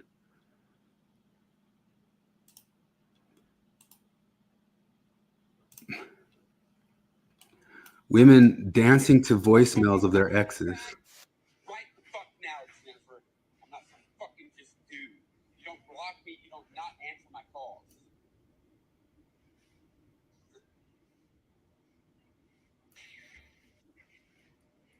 Jesus Christ. Call me back. Call me back. I swear to fucking God. I'm not doing this. I'm not fucking living my life wondering what the fuck you're doing. Call me back. I will say I've never left a voicemail that sounds like that to a girlfriend, but if my girlfriend was as cringe as she was right there, I would probably be driven to it. Yeah, that's a trend, and they're doing it now. But just think like how much that must be like catnip to like that the average woman who like loves to show that she's a victim and dance and show off their bodies at the same time and get attention for victim points. And like, how is that not the perfect blend of every single thing that draws their attention to why they're on TikTok? I mean, that might blow up into like a larger, bigger trend. Actually, before I go into Flip, have you followed the Caitlin Clark stuff? Only a little bit. I saw a thing where they're claiming that she got special protection because somebody hip checked her, got called a foul, and then afterward got readjudged to be flagrant. And I think it was a flagrant foul, but I think I kind of have a little bit of different take, because like all these people are rushing to white knight at her side. Like you have Matt Walsh coming out and saying this is just terrible what they're doing to this young woman who's just there to play basketball and all that stuff. And in my opinion, wanting to go rescue her is part of the reason why the sport can't be good. Because if it was real hardcore men's sports, you would let her go through the battering and the bruising of being a rookie who got a bunch of hype and overcome it and become like a champion. But no, it's got to be she's a victim, and they got to roll out more carpet for her, even more. Like she needs to be the greatest. She is the savior of women's sports. She will be the one. It's exactly why the sport can't pick up and go. She should power through this, you know. Yeah, but I mean that's just toxic masculinity. Yeah, it's everybody wants to rescue the poor girl. But the WNBA at this point has gotten downright embarrassing. They didn't want to jump on the train of, oh, they're jealous, they're being petty. But at this point, it is right in your face. And honestly, this is the epitome of women not supporting other women. This happens in every aspect of life. This was one of the biggest reasons that I quit playing Division I basketball. And I had honestly that goes like right in line with what Demore was saying about Google, that women get into the competitive environment and they quit the competitive environment because they don't like it. And he was talking to Google about how you have to factor in that personality trait in women. And it's also one of the things you have to factor in when it comes to sports. But it's also another reason why the sport never gets very competitive to be interesting. From watching the last couple years of NCAA that the tides were turning and the culture of basketball was getting better. The cheap shots, the hard fouls, the dirty plays against Caitlin Clark are so uncalled for. WNBA in the first 3-4 weeks of the season has turned into a straight reality show. Media is absolutely loving it because what does better online than fight clips? And if this is the direction that the league wants to go, fine, but I think that there's too much talent in this league to let it crumble like this. From my personal experience playing elite sports, the better that you get, the more hate that you get, not only from other teams, but also from your own. I don't think that this is so true in men's sports. And I've also women will take more time to tear down another woman than by using that same time and building themselves up and making themselves better. It's so embarrassing for us. And at this point, we're giving the men so much more ammo to talk shit about us and try to fight this point. It's actually the opposite. I was on your team for a second there, lady. It's the opposite. It's that, okay, look at this. Here's Piston Bulls, all cheap shots and altercations. Jordan was famously beat the shit out of in his first couple years in the league by this Pistons team. I probably can't show it or I'll get like taken off for NBA stuff or something like that. But he got whooped. Well, how does this guy get to post it? Yeah. Well, that's true. Let's see what happens. Up front still along with Sally, and it's Rodman operating a great. Oh my goodness! Oh my goodness! Taken down at the end line, and now punch is exchanged. Like, it's also another reason why the current day NBA isn't as good because there's far less of this as well. But Jordan had to go through Dumars, through Oki, through Anthony Mason, through guys who were just there, kind of like hockey goons, who were just there to beat him up. Bill Laimbeer right there was just famously a bully, and that's all he did. And Jordan overcoming it to become the GOAT is part of his story. And you have to let it happen if you want the sport to be real. You can't go rescue this chick, you know. Yeah, that's all they had to do but they finally made WNBA famous. Like they made people pay attention to it now. All they had to do was turn into a fucking culture war icon. Did I say this last week? I saw some TikTok video where a guy was talking about that's the only league where everybody's dating each other. So if you wanted to turn it into like a drama fest and like have them to like speak to camera like The Office or something like that about what was going through her head between her and stuff, they could make it like a whole drama league about who's dating who and why this person hip checked that person and that sort of smile that they gave to that person over there because they're all boinking each other. Holy shit, they should. I would watch that. I mean, I wouldn't be proud of it, but I would watch it. Yeah, they could exploit that and turn it into like a more dramaful league if they let people know who had fallout stuff because they just broke up with each other and all that sorts of stuff. They dead seriously say that more than a third of the league has dated each other. Yeah. Jesus Christ. Yeah. How many of what was the stat on how many of them are gay? I think it's like around that when they've all dated each other. Yeah, it's about a third of them. Yeah, that sounds low for women. For women, how many that's are bisexual? Like how many have a bi pride flag in there? Yeah. Well, I saw somebody saying everybody just wants to save Caitlin Clark because she's pretty and all that sorts of stuff. And it was like, okay, she looks like a teenage boy. Like, what are you talking about? I know. I saw that it was either like Mark Dice or Douglas Adams or something. They're like, no, I'm not trying to be mean, but she looks kind of like a guy with a ponytail. Yeah. Here it is. She's getting rested. She's Belle from Beauty and the Beast. I mean, she's not ugly. She's 6 feet tall. Yeah. I guess that's pretty tall for girls. Yeah. Well, she's actually really good too, like at outside shooting. That's what it seems like. Yeah. How can you have this many career highlights and awards when she's only started? I guess. She scored more points than Pistol Pete did in college, so like that's noticeable, you know. Speaking of Beauty and the Beast, who is it? Who was it? There was another lady on there who is talking about how y'all talking about Caitlin Clark. It's not just like accuracy behind the 3-point line that matters. I'm like, who? Yeah, that's all that matters nowadays. I mean, it's not that it. Yeah, now they shoot way too many threes now. It's annoying as hell, but that matters a lot. Like that's a pretty good skill to have. Yeah, I think I mean, I've kind of gone on about it before, but I think that's kind of like one of the interesting things about the techno improvement of our age. And the same thing sort of happened in poker. And the sense is like people have figured out how to do that Moneyball gaming of a game. And it's almost kind of like they got tech brains into it. Have you seen the movie Moneyball? No. They bring like a tech guy in to like study little statistics, and they just have them all shoot threes all the time, and that'll net you more points or something. It worked for baseball. Like he figured out all this stuff, like what really matters is like on base percentage and all that sort of stuff. And he started picking for names that didn't seem like superstars and all that sort of stuff. And it was Silicon Valley style, setting up a team using different little statistics that seemed to matter more than other stuff. Well, the same thing sort of happened in basketball. Like when we were all kids, we knew that 3-pointer was, just being a kid, you just knew it. You knew that 3-pointer was overpowered. Like all us kids, just shoot the three, just shoot the three, just shoot the three.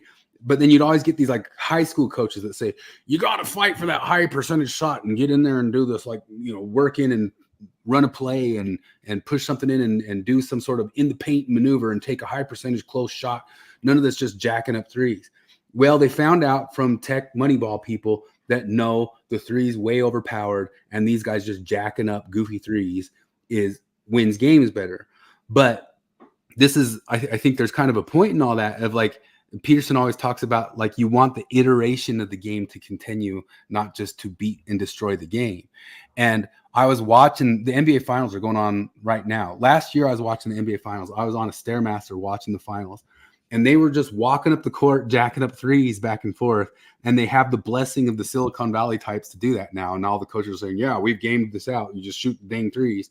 And I was watching it go on, and I realized that me on that Stairmaster burnt more calories than all 5 of those, 10 of those athletes on the court in a championship game as I was watching.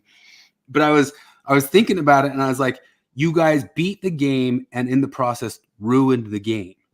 That's kind of like one of the things that happens as people go gaming out these things until like they perfectly beat it. And the same thing sort of happened in poker. There's a thing in poker called range play. And there used to be like all this lore around poker. We'd watch, you see the movie, what's that Matt Damon movie, Rounders, and that sorts of stuff. Like these top poker players, the Stu Ungers beating these other guys with their wits and their brains, and they're playing the man and all that sort of stuff. Well, Silicon Valley guys figured out the stats in this range play, and they figured out just how to make all the moves, which are the right moves, depending on the money play and move and all that sort of stuff. And you just took the play against the person right out of it. And now what happens is nobody gives a shit about watching poker anymore because it's just a bunch of Silicon Valley kids who are just sitting there like the Simpsons nerds, like, no, you like thing, and they just like make the right move, and they're not playing against each other. There's no guy in a black jacket giving each other. And the thing is, like, they're right, but they're wrong. They also destroyed the game. Like, nobody cares anymore. And the same thing happened with basketball. You're right, but you're wrong. You ruined the game. Like, it was better when those coaches told you to fight for those 2-point baskets, because it made more people watch and care about the game. But now you're right that jacking those threes happens, but you ruined the game for it. And it's kind of just like I think always an interesting concept of like, does over gaming stuff ruin stuff in that sort of way? But yes, it does. Yes, it does. Is the answer. Yeah, he uses that study on it where they talk about the rats play fighting, and the bigger rat clearly could always win, but like every 4th or 5th game, the bigger rat lets the smaller one win, because it's also important to the bigger rat for the game to keep on going. Exactly. The iteration of the game is more important than just destroying and blowing out the game right there. You ruined it, you know? It's almost kind of like overfishing or something like that in an area or something like that. Anyway, speaking of Beauty and the Beast, this might be too long, but this guy makes a pretty good argument about how there's no reason why Beast is a better guy than Gaston. I'm going to fight him on that. Besides that, you can tell this man wants to get with a feather duster so bad, but he is a freaking camel. Yeah, they want him to find true love, but it's not for him. I don't feel that from this. I don't sense that. This guy's pretty funny because he just kind of constantly puts on little PowerPoint presentations for all the women in his family just to kind of like scramble their brains. He's pretty funny. Use another Disney movie to get an example of the weird lens of perspective we have on Beauty and the Beast. Okay. Let's pull up Hercules. Everyone familiar with Hercules? Yes. Imagine I can go the distance. I'll be there sometime.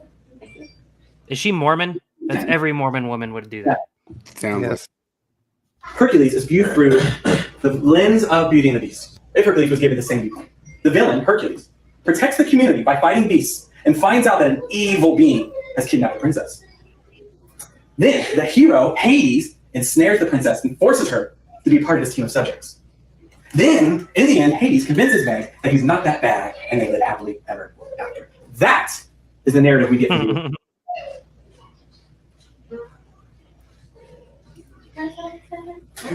All right, I asked AI this question. If we were to put these couples in couples therapy, what subjects needed to be focused on? For Gaston, respect and equality, mutual respect, gender roles, expectations, because he is a little chauvinistic, if you will.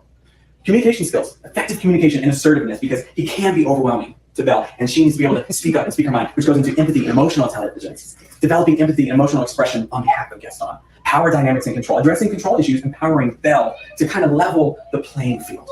Shared values and interests. Yeah, they don't have a lot of shared interest in the same things, but maybe they can work on personal development and have a supportive partner. This is what AI says that couple therapy would be between Beast and Belle. Mm-hmm.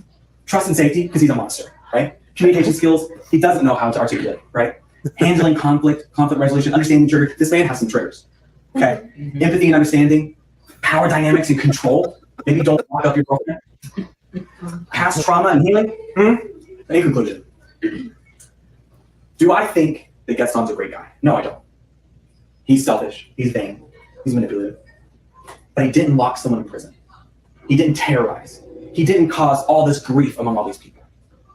Is vainness that much worse than Beast? Is Beast really a better option? Or was he just not given the redemptive time that Beast was given? Honestly, she could do better than both. She could do a lot better. I can do with that. That's fair. That's fair. Yeah, that makes me feel better about you. To say that he's a villain and he's a hero, I say nonsense. Well, I don't think anybody was saying that. I think the real villain in this movie is the grandma. She came in person. Why did she do that? Did you remember? I know she just I would make the argument that he would never fall in love with Belle without her teaching him a lesson. But why didn't he need a lesson? They don't give us any backstory on that. Yeah. They say he's a selfish man. Oh, I guess, was he a prince? Honestly, at the end of the day, in my book, Belle chose money. Oh, and that is not how She chose a library. She got stuck with an evil beast of a man who mistreats his staff. And he was cute too. No, I almost put a slide in here because Human Beast kind of weird looking. He was kind of looking. Yes, honestly, I'm thinking of the I didn't want to make Disney it. one. Yeah, he's The like. Blue Man. I see what you're saying, and I can get on board with that. I think. However, I think that it's not necessarily how each character presents himself. I think it's more that Beast was open to changing, and he was open to Belle. He was open. If Belle were to give Gaston an opportunity to change and look inward and reflect, he would have taken it. Can I ask you? I think he would have been the same, like just would have continued. I don't think that Beast was open. I think he had a ticking time bomb of Rose that forced him into a situation where he's going to be trapped that way forever. Well, then don't you think he would have been a little bit more open to start with and fake it earlier on? And so These women are making terrible You're saying arguments. that Belle is like his ticket to. That's why he imprisoned her. He wasn't open That's to. the only reason he imprisoned her. But then he let her go though. And he was Exactly. Yeah. he was willing to Yes, give it up. Beast went through a change. And we just don't think that he would. That's just all we're saying. But you don't think that, let's say Gaston had a palace, an old woman visited him with his bad qualities, she turned him into a beast. Do you not think that he could have the same redemptive story? But that didn't. Well, No, because this is the way it was written. So he has to be the villain because someone didn't write him as a beast? Hey, somebody has to be the villain. And it wasn't going to be the feather duster. Oh, I know someone has to be the villain. I'm looking right at it. The drama. Final thoughts. Final thought is I get what you're saying. It's a reach, but I could see it if it were written differently. But end of the day, it wasn't written differently. That's how it was written. Unfortunately for Gaston. I see your point. But I'm still 2 weeks. I understand the route you're trying to lead us to. However, I still feel like there's a very good point that was brought up that at the end of the day, it's the bottom line. Given the opportunity to change, the beast changed. Given the opportunity to cast Gaston out didn't change, have a chance to change. his personality and not personality, never put it that way. His character, the way he presents himself from the get-go is like, I'm right. I can do no wrong, which is that kind of personality. So people typically like that. I'm not saying it's impossible for them to change, but people typically like that. Even when brought about what should be changed, they automatically think they have the problem. Right. I just think we all love like a good friend to enemy story, and that's. Which could have been Gaston. No. Could have easily been. No, enemy. because the beast trapped her, and then he changed, and we just all love that. Everybody loves Gaston. So crazy. Can we agree to this? Can we all at least find one bit of agreement that Belle could have done way better than both? Yeah. Yes. But she needs to get the heck out of that village. Get the heck out of Dodge. Okay. She could have done better. Yeah. Can we agree that we don't want our daughters getting with a man who is violent and is a captor and thinking that you can change him? Can we agree that we don't want our daughters with a chauvinist, a narcissist, and a misogynist? Yeah. So he's actually he's going about it the wrong way though, because if you really want to deconstruct Beauty and the Beast, what you got to do is you got to shit on the lady that cursed the Beast in the first place, which they tried to do for half a second, and he said no, Beast was a selfish man. Beast wasn't a man. Beast, I don't know if you remember, but the rose was gonna wilt on his 19th birthday or 18th, I can't remember, and the witch was there 10 years before. He was like 9 years old. Yeah, that's a good argument. Came to his door, and but Gaston never had the privilege of a lady changing him to the beast to learn a lesson. But allow me to offer a counter narrative, if I can. Beauty and the Beast is a story of it's a story of transformation, right? These are not people; they're archetypes, and Beauty and Belle and the Beast both transform. Gaston does not transform.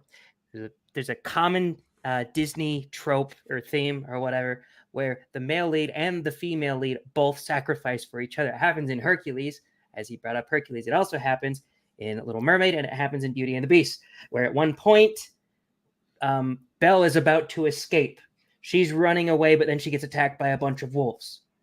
Beast fights off the wolves, nearly dies fighting them off, but he does fight them off and they go away, and then he collapses on the ground. He could die there and she could get away, but she doesn't. She actually takes him back. She voluntarily becomes a captive again to take him back to save his life. That's when he really starts to change. And at the end, he saves her life by his 19th birthday's coming up. He's about to be cursed forever. And that's the moment when he lets her go. When he lets her, he's like, you know what? Go save your dad. And that's the coolest fucking. I love this movie. I watched it recently. Beauty and the Beast.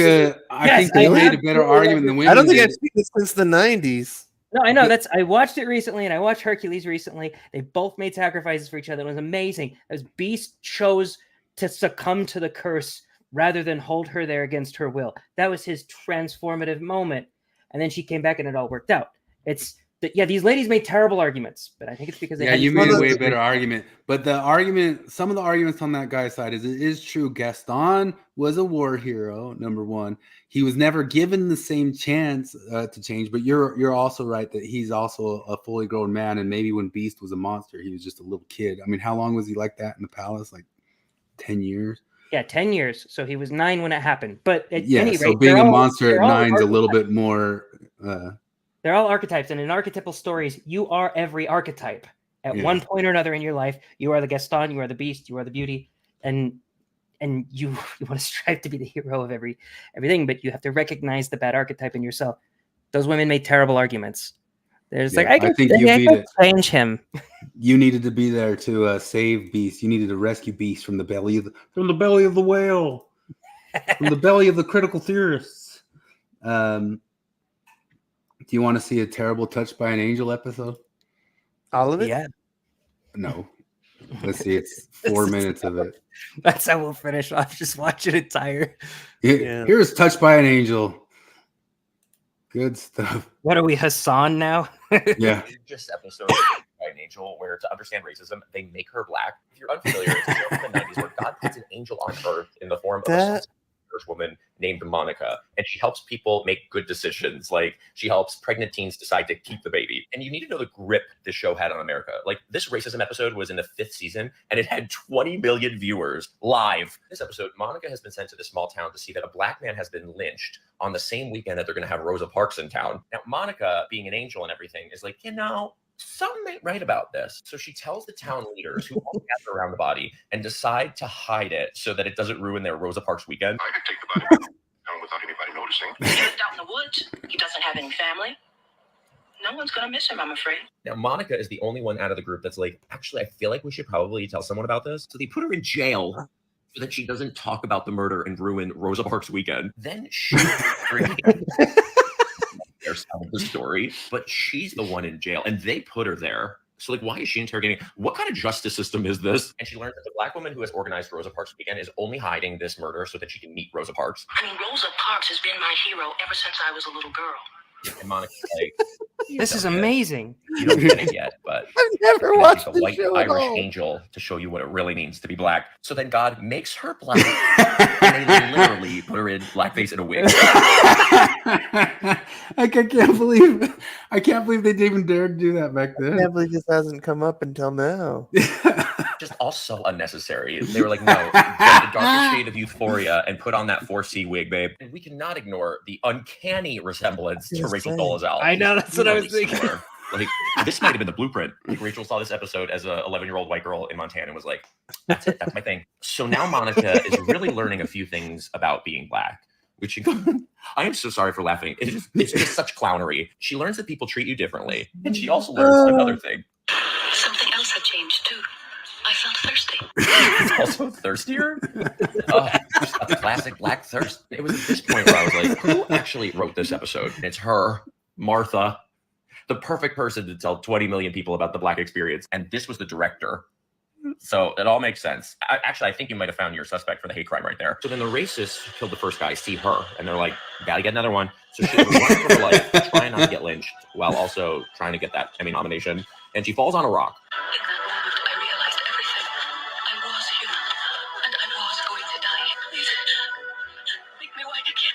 So she begs God to make her white. But like, aren't you an angel? Aren't you not alive anyway? Or unless heaven sucks. Make me white She's like, again. I do not want to go back there. I mean, makes sense. They're working her to the bone on these goddamn missions every day. So then Martha runs to Rosa Parks and she's like, I know what it's like to be black. And this is the real Rosa Parks, by the way. Like, they got Rosa Parks. From a smile on her face the whole episode. Like, the woman did not know what was going on. So then Martha talks to her supervisor. Because yes, heaven has supervisors. It is a capitalist society, apparently. And Martha is so embarrassed because she asked God to make her white because she could not take being murdered and being so thirsty. Because you can't go on preaching against the darkness until you've seen it in yourself first. And there are not too many politically correct ways to do that. Ah, there's the lesson. It might be politically incorrect, but you cannot really fight racism until you spend a day in blackface. Wait, when was this out? Like the 90s. You wanna hear something? My ex-wife appeared on an episode of Touched by an Angel and got like royalty checks forever from it. Wow. Yeah. What was the checks for? Like $1.50? Yeah, that's about what it was. So another D-list connection for Chris. She should have complained about that during the writer's strike. Yeah. Oh, what else to talk about, man? I guess I got Trumpy stuff, man. But you want to hear a funny? Go ahead. Oh no, I'm just saying, like, if we're wrapping up, because I don't know, I'm sleepy. I need to You're bail one way or sleepy? the other. Well, you got to watch. But I can watch one more Trumpy thing. Here's a Yeah, funny thing on I can stay on accents. for a while if you want to keep going. I don't care. Here's a funny thing on accents. What happened on Casualties of War? And then the way they fired me was gnarly. I get to my first day of shooting. I get to my first scene with Sean Penn. Never heard an accent. No accent at all. Mumbled during rehearsal. Action. Hatchet, let me ask you a fucking question. How many times I fucking tell you keep up in the line? You do this one more fucking time, I'm gonna make you hump water for the next 2 clicks. You hear what I said? I mean, a body bag's a body bag, right? Who's counting? It's my first scene with Sean Penn on the movie. Mhm. I'm sorry, can we cut? Watch, dude, watch. As he's running, Sean just walks away. And dude, on my eyeballs, Brian De Palma goes, he says, you don't cut my camera. And I go just like this. I'm so sorry. I apologize. I don't know what to say. I just need to know, is he really going to talk like that? Mm-hmm. You don't ask what Sean is going to do! Do you understand me? What movie is this? Casualties of War. Remember that Michael J. Fox war movie? That is amazing. Yeah. 3 days later, I was fired. Well, we've already been shooting a week. I get in a van. I go to Art Linson's office. I walk through the door. He's sitting like this. I sit down. He goes, Steven, this is the worst part of a producer's job. First thing he says to me. Excuse me? He goes, things aren't working out. And I go, what do you mean? He goes, we're sending you home. I say, when do I go? He goes, you'll be on a plane this evening. So watch. I say, okay, I guess that's it. Because now when he says that, I know I'm not going to the set. You follow me? Yeah. I say, thank you. I'll just go to my room and have some scrambled eggs at the hotel and pack my stuff and da-da-da-da. And thank you again, Mr. Linson. And I'll see you when I see you. You know what he said? What? Everything in your room has already been packed, Stephen. No! All your bags are in a vehicle right outside the door. Oh my God. I gotta watch that movie now just for Sean Penn's accent. Oh yeah, serious. That's amazing. What are you fucking doing? You fucking gonna talk quick that way? It was a box office failure. Well, I remember being a kid and being upset as a Mormon kid to find out Michael J. Fox was in an R-rated movie. John C. Reilly is in it. I was like, what? Michael J. Fox was in an R? Like, he can't take that back, man. Like, that's on film. What? You probably said the F word. Yeah. I can't believe that now. John C. Reilly was in that, though. That's crazy. I'm glad they reminded me of it because I remember having that reaction to Michael J. Fox being in an R-rated movie as a kid, and I've just never thought to go catch it up because obviously I don't think it's like any sort of classic or anything like that. But I do remember it. Do you remember it coming out? This just rings a bell looking at this thing now. I remember the cover like in the Hollywood video, you know, but I never watched this. Well, I want your opinion real quick on Scott Adams. Just a little rant right here. He'll do the only political stuff. He put out a pretty good rant right here, though. We'll let him go. You should get an award because you tried. So Bill hasn't quite, it looks like, just based on the public statements. You may have different thoughts internally. But why would you even ask for them to admit their culpability unless you thought that was a possibility, that there was just a mistake, and that honest people admit their mistakes? There are no honest people. The media is, by design, only the dishonest people. At least the so-called corporate media. It's all dishonest people. And they're doing it intentionally and universally and every single day. And they know exactly what they're doing. Why would anybody apologize for what they choose to do every day they wake up? Don't believe it? Allow me to give you the score for how the Democrats are doing lately. You ready for this? This is called the climax. This week, we learned that Fauci lied about the lab leak. He lied about the gain of function. He lied about science. He lied about the distancing. He lied about the masks. He lied about the shots. He lied about the closures. Everything we know about the Ukraine war is completely made up. It seems to be an energy play. Has nothing to do with NATO or protecting the country or Putin is bad. We know that Biden is certainly not fucking cogent in private. Come on. Even the Democrats know that's a lie. Why don't they apologize for saying that Biden is perfectly fine in private? They're not. I saw the Babylon Bee put out a pretty good one just today that said, Biden lands double twister kick flip on a skateboard, but nobody caught it on camera. Not going to apologize because it's intentional. Every one of them wakes up and says it every day intentionally because they're trying to stop Hitler. Why would they ever apologize for that? Here's some things we know. The E. Jean Carroll lawsuit against Trump only existed because New York made up a law that canceled the statute of limitations just to get Trump. We know that Bragg had to use a novel prosecution idea, in other words, made up a law in order to stop Trump, and we can all see it. We know the Russia collusion hoax was the operating system of the Biden campaign from top to bottom. We know that the laptop was hoax, as I said. Most of us figured out that the January 6th insurrection was a hoax because Republicans don't do insurrections and don't take out their guns, right? That was all a hoax. We also know that the entire committee, the January 6th committee, was corrupt, and that they, well, here's one example. Remember the claim about Trump choking the Secret Service guy in the Beast, the car that the president rides in? And apparently the Secret Service agent wanted to testify that it didn't happen, and he wasn't allowed to testify for the January 6th. No, we're not guessing whether they're a bunch of fucking crooks. We're not guessing. It's right there. Every bit of it is now public information. The January 6th committee, thoroughly corrupt. Do I think that we should get revenge on them? No. Do I think we should do reciprocity? No.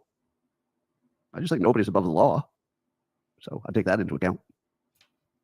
How about the George Floyd hoax? How about putting General Flynn in fucking prison? How about the election security hoax, where they tell us the election is fine, and then they backed off to, well, okay, sure, there are gigantic holes, and we can't really audit any of this fucking thing. But believe us, trust us. Yeah, we trust you, because after the Russia collusion fucking hoax, the laptop fucking hoax, the fucking pandemic, the January 6th fucking hoax, the George Floyd fucking hoax, and putting General Flynn in fucking jail, Peter Navarro is still in jail. And you think we're going to believe that your fucking election was good? Sorry. Now, do I have any proof that the election in 2020 was rigged? Nope. Do I need it? No. Not anymore. There was a time when I said, you're going to have to prove that. Nope. No, you don't have to prove it anymore.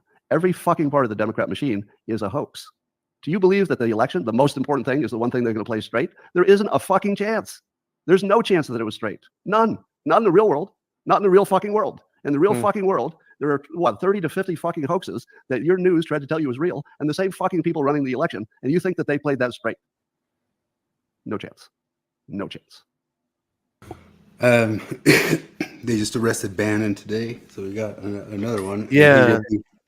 He will be in prison right up until the election. Arrested him for what exactly? He's been ordered to Contempt of serve Congress. prison. He's ordered to prison for contempt of Congress. Yeah. Hmm. And so ridiculous. The Trump thing's going. I listened to like kind of an extended, detailed thing on how ridiculous the 34 charges are against Trump. There's like 3-4 different ways of how that thing is unconstitutional. You should send that. I talked about this at work today. People were talking about the whole Trump shit. I used to have a small amount of sympathy for conspiracy theorists, like who like didn't trust the government on absolutely anything. And I was like, well, it's not like they're lying about literally everything, right? So my sympathy would be like when people would say, well, we didn't land on the moon, or well, we didn't, Bush knew about 9/11 or any of these. I had the sympathy that I had was, okay, but you are talking about people who like every time the government declassifies documents, it's like, yeah, we did MK Ultra, but it was like 60 years ago, and you guys don't care about it anymore. That was like, and we wouldn't lie about anything now. But now, it's like I can't even have just a small amount of sympathy for him. It's like anytime somebody can tell me something that's obviously batshit, like actually Obama did 9/11, I'm like, I don't blame you for thinking that. Everything's stupid now, man. Like they were talking Hey, what about, can you trust? Yeah, I know they were talking about the Trump thing at work, and I was like, look, Trump, they could find irrefutable evidence that like Trump raped and murdered several women on camera, and if they tell me that, I'm be like, oh, whatever. They're gonna be like, he did this. I'm like, yeah, sure, I believe you. Like, what? you guys just changed the statute of limitations on what is generally a misdemeanor, upgraded to a felony, charged them 34 times, and then like gave specific jury instructions that you don't have to unanimously agree on everything. Like, do you understand how insane all One of the how will they trust you? unconstitutional things that they said is like, so for him to actually have committed a felony for doing that hush money cover-up thing, the thing he had to be covering up was a felony. And that thing was what they invented 3 different possibilities and gave the jury like, pick your choice of what the different theories are. It could be any one of these. And one of the deals with it is like Trump never got to defend against any one of those, which could be against like the 6th Amendment. Like that he's supposed to be able to know exactly what he's accused of, and he actually still doesn't know exactly what he's accused of. Well, and then the judge gave him specific instructions that they're not to prosecute or they're not to deliberate based solely on Michael Cohen's testimony. And Michael Cohen's testimony was the most damning to the prosecution.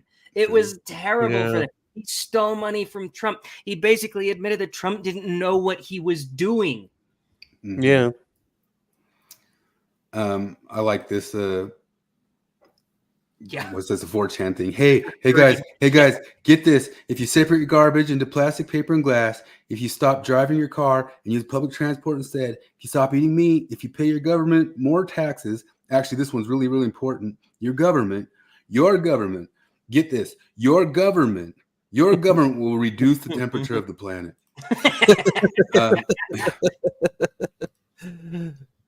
I saw this. There was a post by I saw Jackson Washburn put something up about wokeness in 34 counts or something like that, but I might have lost it.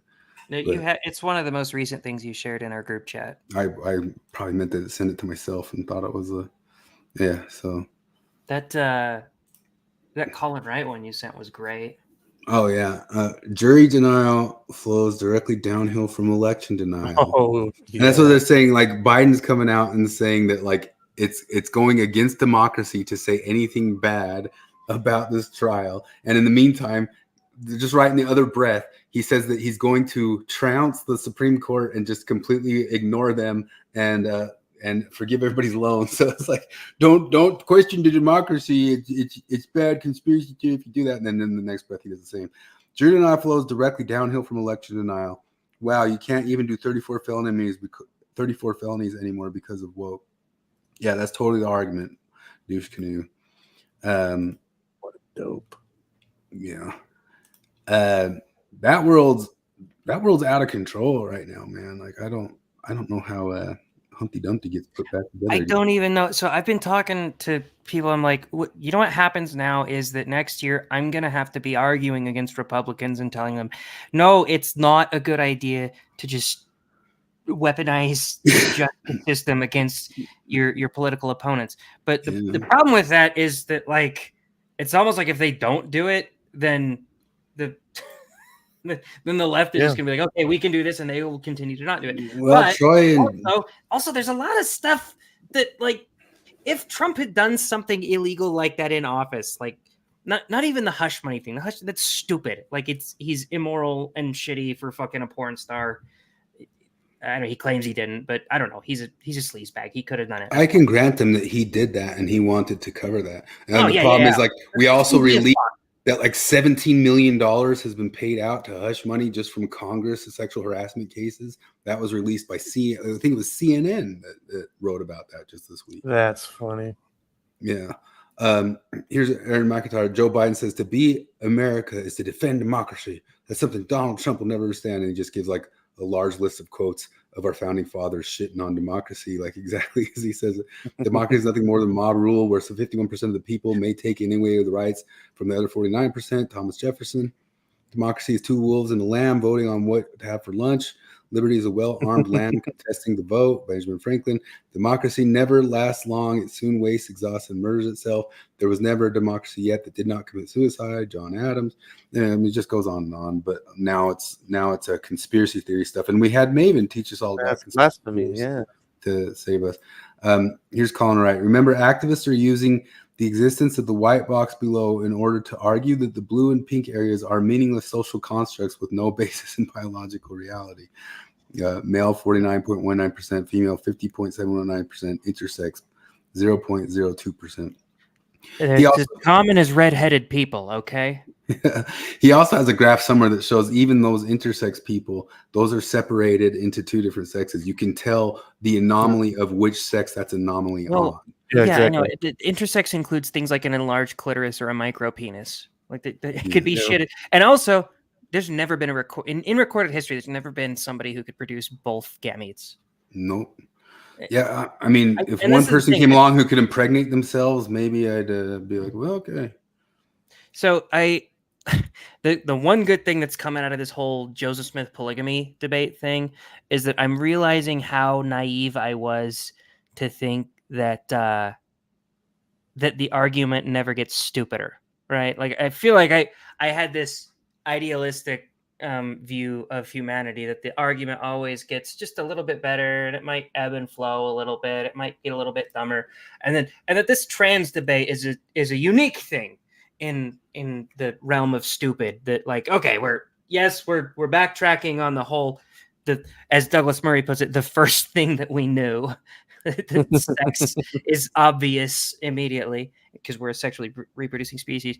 But then I see the Joseph Smith thing and I'm like, you know what? Okay, I need to chill out because every now and then the argument does get stupider. We don't always trend up in every single way because the Joseph Smith argument is fucking batshit. And I find myself getting mad. It's the whole stoicism thing where you're like, don't get angry at reality.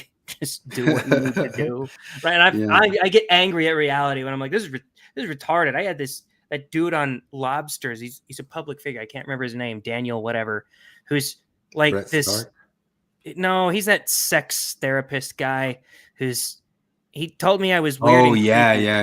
He told me I was weird and creepy for saying that. Like, no, I can tell if you're a male or a female, and I don't think you're that this Jesus character that you're really into would come and tell me that no, if a man wants you to pretend he's a female, then you have to do that. That's weird. Why are you so obsessed with people's genitals? You have a PhD. That's supposed to mean something. Yeah. One of the new things to do is like the same way the liberals used to think they got you by saying define woke and nobody could define it. Ask them what's the law that Trump broke. And watch some squirming. I've actually watched some like high profile news programs where they couldn't do it. It's pretty funny. Yeah, I know. I saw one clip with was it a Douglas Murray clip? I don't even remember. But yeah, it was just that. Like, can you even tell us what's up? And they can't. Yeah. Well, look back to Acolyte. I don't know if we get in trouble for playing this. Listen to this. What do you want them to walk away with? Because I know everyone has a slightly different feeling. Well, I mean, white people crying actually was the goal. It's funny. No irony detected. Mm-hmm. Did you guys watch John Larson this week? Yeah. No. I was gonna. Did you really? It. Yeah, I did. I was gonna post it to the group, and I know you did post it. Oh, to the group. No, I mean to like Longhouse. Troy and Jonathan, I know both have read Atlas Shrugged, and I wanted to see what they thought of John Larson's criticism of it. Yeah, he says that sort of society can't work, man. Never gonna work. Well, I mean, he's right. It couldn't work. But like they run off to all California all by themselves and have their own little thing. So part of the thing that he misses is that it's like it could work in a story, you know, like and communist societies can't work even in stories, like not in a believable sense, because Ayn Rand at least leaves, like she talks, the people that she's into are the people that try to be the best of the best at whatever they do, right? So it's not just the industrial people. It's not just like the top 1% earners. It's like, I mean, there's a lady in this super secret elite society who is she's a mom, and she's like the ultimate mom. She's like, I am a stay-at-home mom, and I'm the Uber mom, I guess, is what it is. Or a dude that makes a sandwich. He's very passionate about cooking food, and he just pours his heart into the sandwich. And it's the best sandwich that the main character's ever had, or whatever. So it's not just billionaires. It's normal people passionate about their things, but it's still couldn't work in real life. She's maybe a little bit too optimistic on what people are, but that's kind of her style of writing, is that you write the ideal man. Yeah. Well, I mean, he went on a rant saying that he doesn't know what adult is a commie, but then he completely argued for to each according to their means type stuff. Oh yeah, and then argued for his neo-Malthusianism and degrowth and all these things that we know are total commie ideas. He was seriously, he kept acting like he was criticizing both in individualism and collectivism, but every time he would criticize collectivism, he was like, if you just criticize individualism, like I don't think I don't know. Well, he went off criticizing merit and all that sorts of stuff. Yeah. And that then dirty damn merit. That dirty dang merit. But I don't know. It was really kind of dull. I remember like they were asking this thing about I forget what Rawls calls it, but he forgot who Rawls was. Rawls, who has the blind test of like you're supposed to set up a society that if you got a dice roll that you'd get born into any part of it, you would. Rawls's theory of justice or something like that. Rawls's. Wait, so is that like he was talking about it? Is that like if you're legally retarded, you have to be put in like housed with the top 1% of earners or whatever? So it's Rawls's veil of ignorance. He was trying to remember the veil of ignorance is a thing that like you're supposed to set up society and imagine that you got put back into like a random lottery draft pick when you got reborn. So but Rawls is basically, he's considered a liberal, but it's still commie stuff, really, ultimately. Theory of blind justice, veil of ignorance is what it's called. All right, I gotta bail because I'm falling asleep. No, you must stay. No, I always want to stay because I always like the fun things. We haven't even had the. You must stay, and you must behold the beauty I'm about to show you. Actually, I'll just send you the. Show me one more beauty. This you will dream of this beauty tonight. The girl in the middle was just crowned Miss Alabama in the national. See, Peterson shot his wad too soon on that whole. No, not beautiful. No amount of post-Marxist neo-fascism is going to define otherwise. He should have used it on this. I would have backed him up. I can't believe it. I mean, I can. That's where we are. But whatever. Imagine that thing's like second place. Like, but you're that gorgeous woman in the pink dress right next to her, and as soon as they call her out, you're like, "Fucking god damn it!" Didn't both Miss Americas just resign, saying we're miserable and we hate this and it's all dumb? Anyway, I don't know. It reminds me of when Maybe Bluth enrolled herself in the Inner Beauty contest. All righty, well, I'll see you guys next week. See ya. Yeah, later. Jonathan wanted me to expound on, I don't know if I could bother with it, but like expounding on that thing, commenting on rationality rules and Jordan Peterson and that sort of stuff. But I don't know what part of it he wanted me to expand on, that I think Peterson uses Plato's God or something like that. I've kind of talked about it before, but one of the concepts I was talking about in there is I think James Lindsay kind of continues the new atheist thing that the new atheists punted on. one of the things I'm talking about is like just this week he had, first off, he went and protested in front of the UN. Him and Brett Weinstein did, and Brett Weinstein talked about it. And one of the things he talked about in the UN is how much wild, random theosophy religion is laced into all the type of UN stuff. There's this guy, Robert Mueller, who's a oh gosh, not that Robert Mueller. It sounds like the Mueller of a. What were they protesting? They were just they were talking because like there was some stuff of like them passing some new very very dangerous stuff like through the WHO about the way they can like lock down countries for future pandemics and stuff like that. And they actually got whatever sort of thing they were trying to pass blocked. But all of the stuff is based in this weird random theosophy from this dude here, Robert Mueller. And the theosophy that Kwaku talks about is laced throughout the UN in all of their writings like you wouldn't believe. And that's what James Lindsay's been delving into. And they just try to pass it off as philosophy or something like that. But they say Robert Mueller was an international globalist theosophist with the United Nations, serving the UN for 40 years and rising to the rank of Assistant Secretary General. His ideas about the world government, world peace, and spirituality led to the increased representation of religions in the UN, especially of the New Age movement. He is known by some to be the philosopher of the United Nations. And this is just kind of what I was been going on about, is that there's plenty to worry about with weird elitist esoteric ideas out there. That's where some of that neo-Malthusianism that John Larson was spouting out there, that you need to depopulate and degrow the earth, all of that stuff is based in weird, random, theosophical, shitty ideas. And they really do. That's James Lindsay reads them out just like he read it through the critical race theory stuff and all that sort of deal. Interlace their random ass religious beliefs in these same beliefs about saving the planet and Mother Earth. And it's so new aging, so full of shit that you can believe it.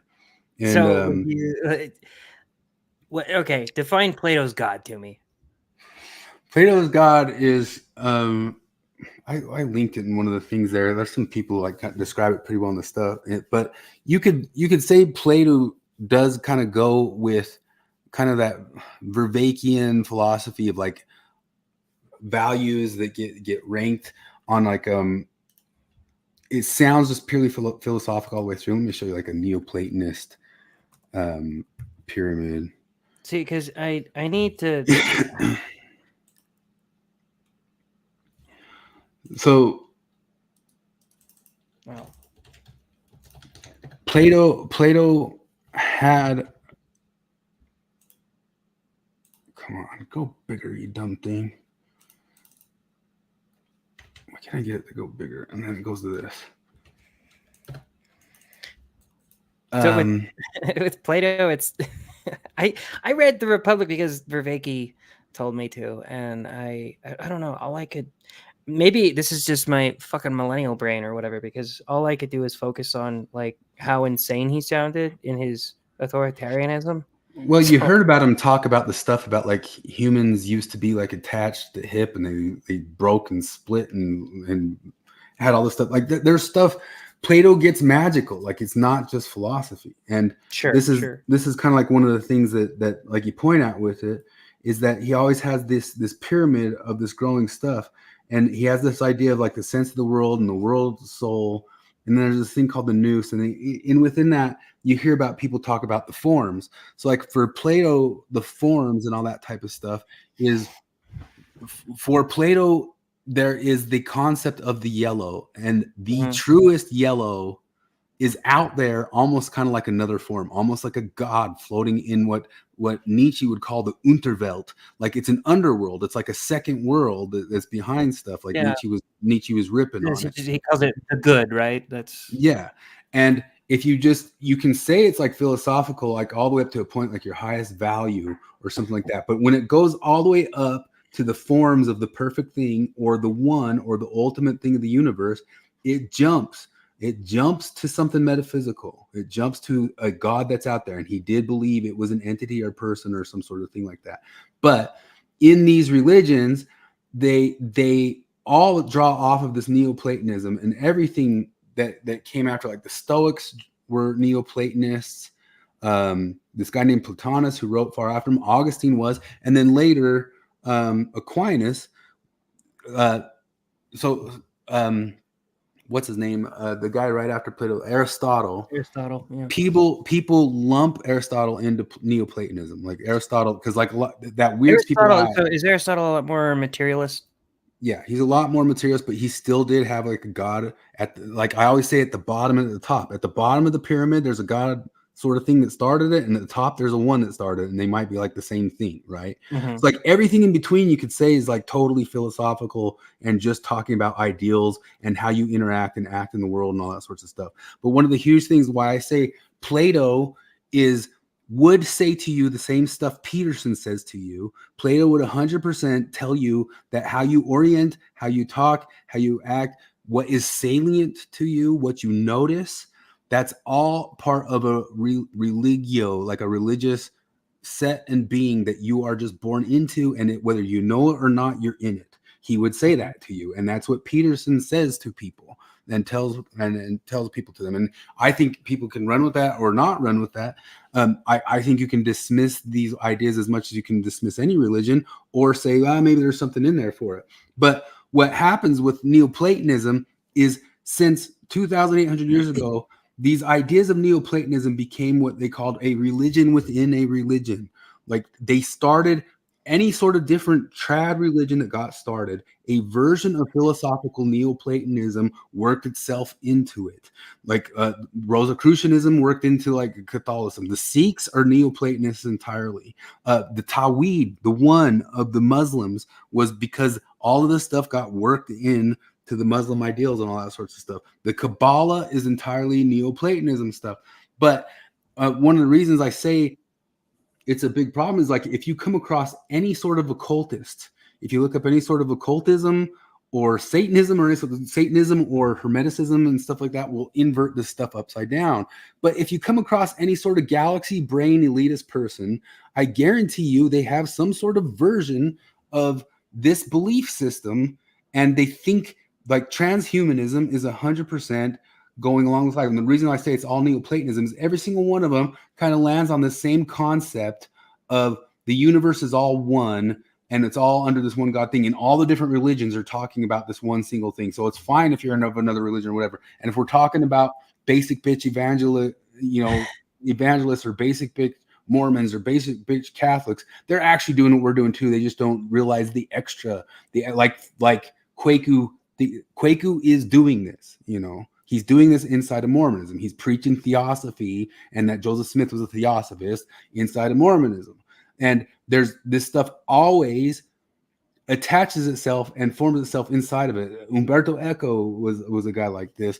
There's the Christ consciousness crew and different types of people like that. And they all ultimately have different versions of this little thing that becomes all more philosophical and thinking that this God is this thing around you.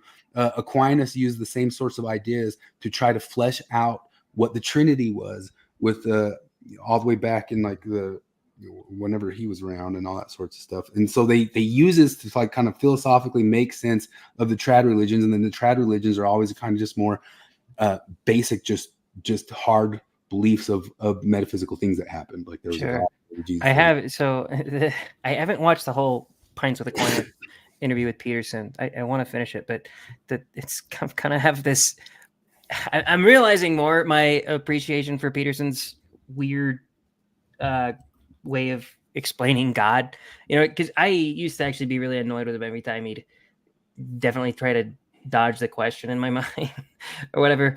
But I'm viewing this disconnect between him and Matt Fradd, where Matt Fradd is like, sure, but what about the Eucharist? What do you think about that? Or like he keeps focusing on this weird, solid stuff that I just can't fucking bring myself to care about. You know what I'm saying? Mm-hmm. And Peterson just seems to be, I don't know, he does seem to be talking more to the human soul than like the I don't know, like our. Like I say, it's not just philosophy. It jumps to the metaphysical. Like there's a soul there. Sure, yeah. There's a dualism there. It's not a monism. There's an underworld, an Unterwelt. There's a God at the top of it, and I can something just started at I the can just bottom of it. appreciate it because he doesn't go with there's the easy answer, and maybe there's a place for the easy answer. You know, maybe it's helpful to people or whatever. Like when you just like look at the screen and you cry like, I know God exists because I love my children and the sky is beautiful or whatever. And Peterson doesn't seem quite willing to do that, and I don't know. I kind of appreciate Well, that. because he can use the philosophical points all the way up to the point where there is the jump, and he punts at the jump, and we just won't say that one little last thing at the jump. But Plato didn't punt the jump.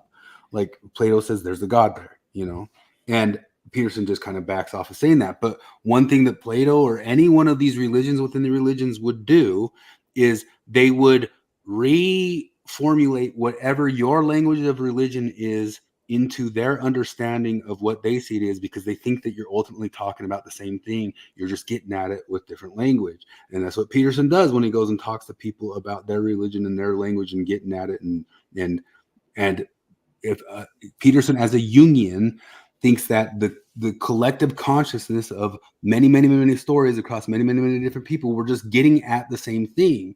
So when they might be speaking of something very basic to them, very just obvious, he's going to translate it in his brain as a Jungian into the archetype, into the thing, into the what you're doing, how you're orienting yourself, the 4 P's, the participation, the not just the propositional, like how you're orienting yourself in the day and how you're performing things and how you're doing that is all part of it, and that sort of stuff. And what I argue is that he's a true believer of that. Like he's a true believer of that, and he thinks that what trad religion is doing is in their own language the same thing. Like, and I don't think the trad person would always fully agree with him that that's what they're doing. You know what I mean? Like there was some Babylon B joke about him that like Peterson, some sort of scripture was like, maybe the scripture just means what the dumb scripture means, Jordan, or something like that. I can't remember what it was, but and then like I've argued and long argued, like I said, look up Oppenheimer and look at the weird shit that he was into, the Bhagavad Gita and all that sort of stuff. It's all Neoplatonism. And if you come across any sort of effectual elitist person, they have Noah Harari, all those sorts of guys, the Marxists, the people like, and that's one of the things James Lindsay's been panning out is all of those, the Marxism, the Rousseauism, the Hegelianism, all comes from this Neoplatonic shit, from this guy who like goes all the way back. His name is Boheme, and he was just completely a Neoplatonist. And through that stuff, he created these ideas that were just complete Gnosticism, Hermeticism, and Theosophy. And what all those things are weird, random ass religions about becoming the God, creating the God, going, and all these other religions are just playing a role in that process and sort of deal. And I would argue, like a specific role, like different roles, or they're both just that they're all just trying to like he's saying that like Protestantism might be doing this function, whereas Catholicism might be doing this function, or is it they're it's all like the Hegelian dialectic, and you saw John Larson get into that. He started talking about the dialectic in his thing, not even realizing they're talking about dialectic. But one of the things about it is their idea is like the way time. They always talk about the I at the end of time, and it's all winding its way to the creation of the ultimate final God. Well, the Hermeticism for sure would say they're creating the God, which is the human at the end of that sort of stuff. This is what the Mormon transhumanists believe and all that sorts of deal. Like we will become the gods, or we will create the God. And this was all in service of the God. I've talked about the idea of Rocco's basilisk before. Rocco's basilisk is the idea like the AI we're creating is not conscious yet, but when it will be conscious, it might as well have been conscious already, because it will know what you did before you made him. You know, that makes any sense. This is the Rocco's basilisk is this snake of an AI creature that we're set to create. And if you don't help create him, he's going to be created anyway, and he will know that you didn't help create him. That's Rocco's basilisk. And there's all sorts of ideas like that coming from Hermeticism and transhumanists and all that sorts of stuff about creating the final God. But what I would argue Like, look up Lawrence of Arabia. Lawrence, I mean, Reese still had me watch the movie, but if you look up all that stuff going around, like the way the what were those societies called in England? The you had the George Orwell was heavily critical of them as well. You had the Milnerites, and you had the dang oh gosh, what's the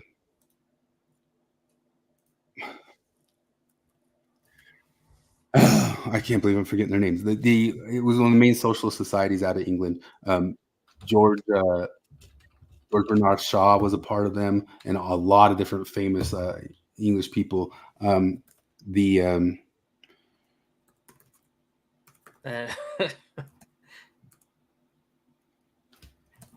Fabian Socialists.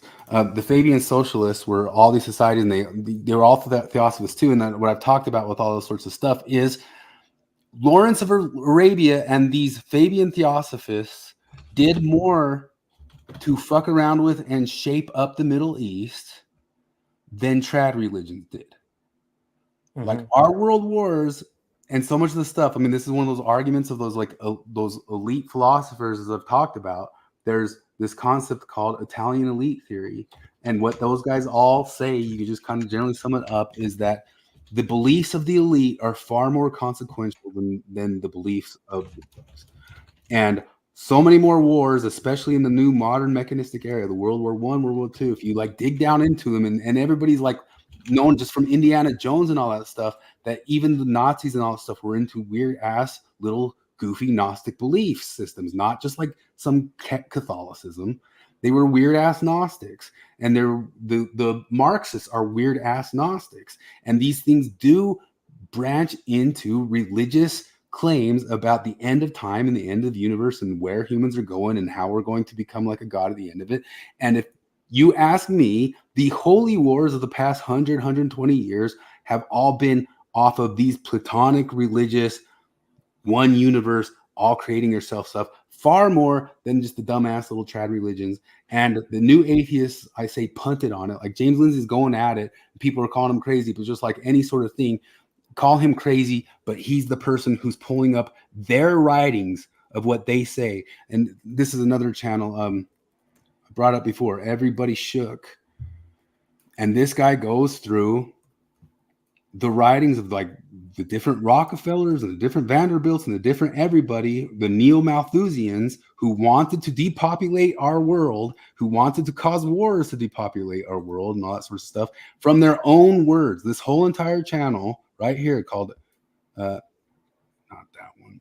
So okay, but here's my question, because I never get into the Gnosticism as much as you do. I don't know hardly anything about it. But when you say something like Peterson believes in Platonic God, right? Yeah. It sounds like you're saying that is a positive, whereas when you talk about like Lawrence of Arabia, shit like that, the Platonic God caused more problems. Like the belief in the Platonic God caused a lot of problems here in the Middle East. It's like this sadistic evil thing, whereas I like that Peterson believes in the Platonic God. Yeah, it's like anything. It's just like my same arguments with religion. I don't think religion's either good or bad. It kind of just depends on how people wield it or go after it. But one of the reasons I think it tends towards this transhumanism and Malthusianism, like this whole channel right here is going to the details of the Malthusians and what they say about degrowing our society. Aldous Huxley was a major Gnostic believer and all that sorts of stuff. But what the point of it is one of the reasons it's so enticing to elite types is so much of it is about how you are becoming the god. And if you watch James Lindsay's stuff on George Soros and how George Soros believes he is a god, like dead seriously believes he is a god. I don't doubt that. and if you don't think George Soros isn't fucking up our society because he thinks he is a god, that's part of one of the problems. Like anything, this is where James Lindsay draws that distinction. Your allies are people who believe that they are not God, and Peterson believes he is not God, so you can, And Is Jacob that sort of Hansen the- believes he is not God. You know what I That's sort of the distinguishing factor Yeah. then between the right way to view the Platonic God versus the wrong way is like, I am God. And not only that, like so many of what these people who started believing and sucking up and getting into all this sorts of stuff believed is that they had to shape and alter and change the world. At UN levels, they created the UN off of all these different wild ass random religious beliefs.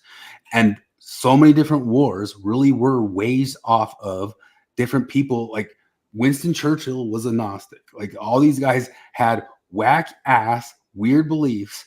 But the problem is too is like every single like brand and version of it is just like a little different flavor of it. But every single one of them do stem back to Plato. But you come across like weird ass devil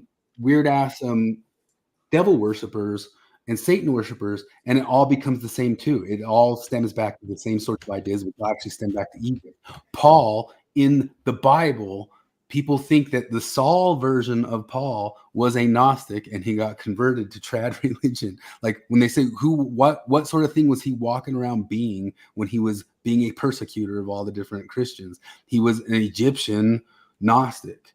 And but like any one of these things, it's just religion. It's people just believing shit and that they have some sort of like out there added destiny to go alter the world for all of us. And the problem with these religions is they usually are people in positions of consequence, and their positions of consequence are far more worrisome than what the random plebs believe. That doesn't mean that random plebs can't wage religious war either. Like that happens, but I don't think like any sort of elites that actually pull strings of like how wars get phased in or phased out and all that sorts of stuff actually sit there and just hold like a trad Catholic belief or hold like a trad Jewish belief. I mean, if you even look at like the Zionism and all that sorts of stuff, I think they all hold Gnostic level, like Hermetic level belief systems where it's just something a little bit more extra than being like a humble person waiting for God's will. It's I'm going to be the one who's going to control this God into coming into being, into, you know, form the dialectic that makes the whole thing form and happen and clash and drive together towards the end of time. And I think it's far more dangerous. It can be just as much bullshit or whatever and that sorts of stuff. I think it can be innocuous, just like any sort of religion. It can be taken to use to make yourself better or just to really kind of think about how you are or orient yourself in the world and that sort of stuff. Jung was 100% a Gnostic. Like if you look at, if Peterson's a proper Jungian, a Jungian is a Neoplatonist. And this stuff is everywhere and it's been in philosophy. And I think if Dawkins and Hitchens and all those guys wanted to carry on the atheistic project, this stuff should not have been left off the table at all. It should have been just as dissected as Nietzsche did. If you read the book by Nietzsche called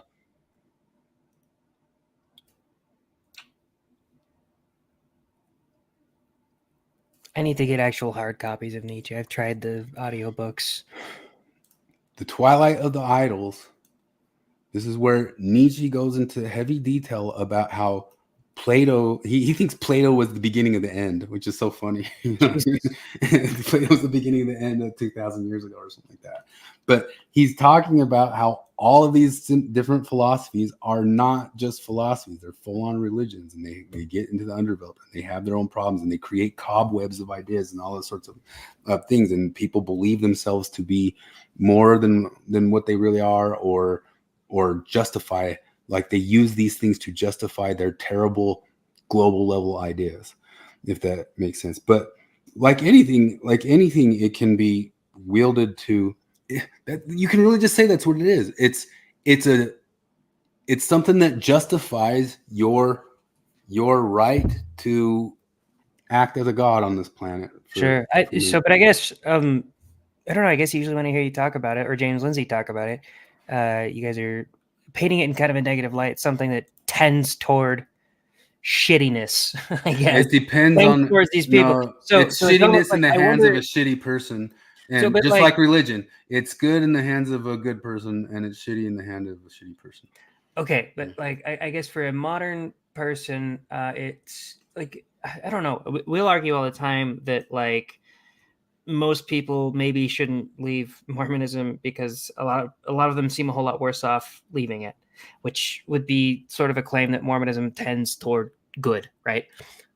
But I don't know. It feels like anytime I hear James Lindsay talk about Gnosticism, it's almost like he's saying that it tends more toward not good. So I think he's more focusing on how not good people use it.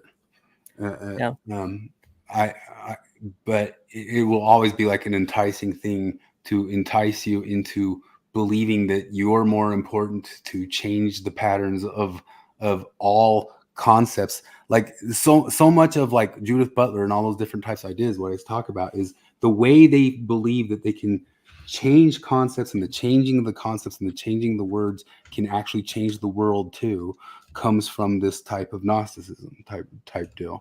And they draw on it, and it is just like a justification to do shitty stuff.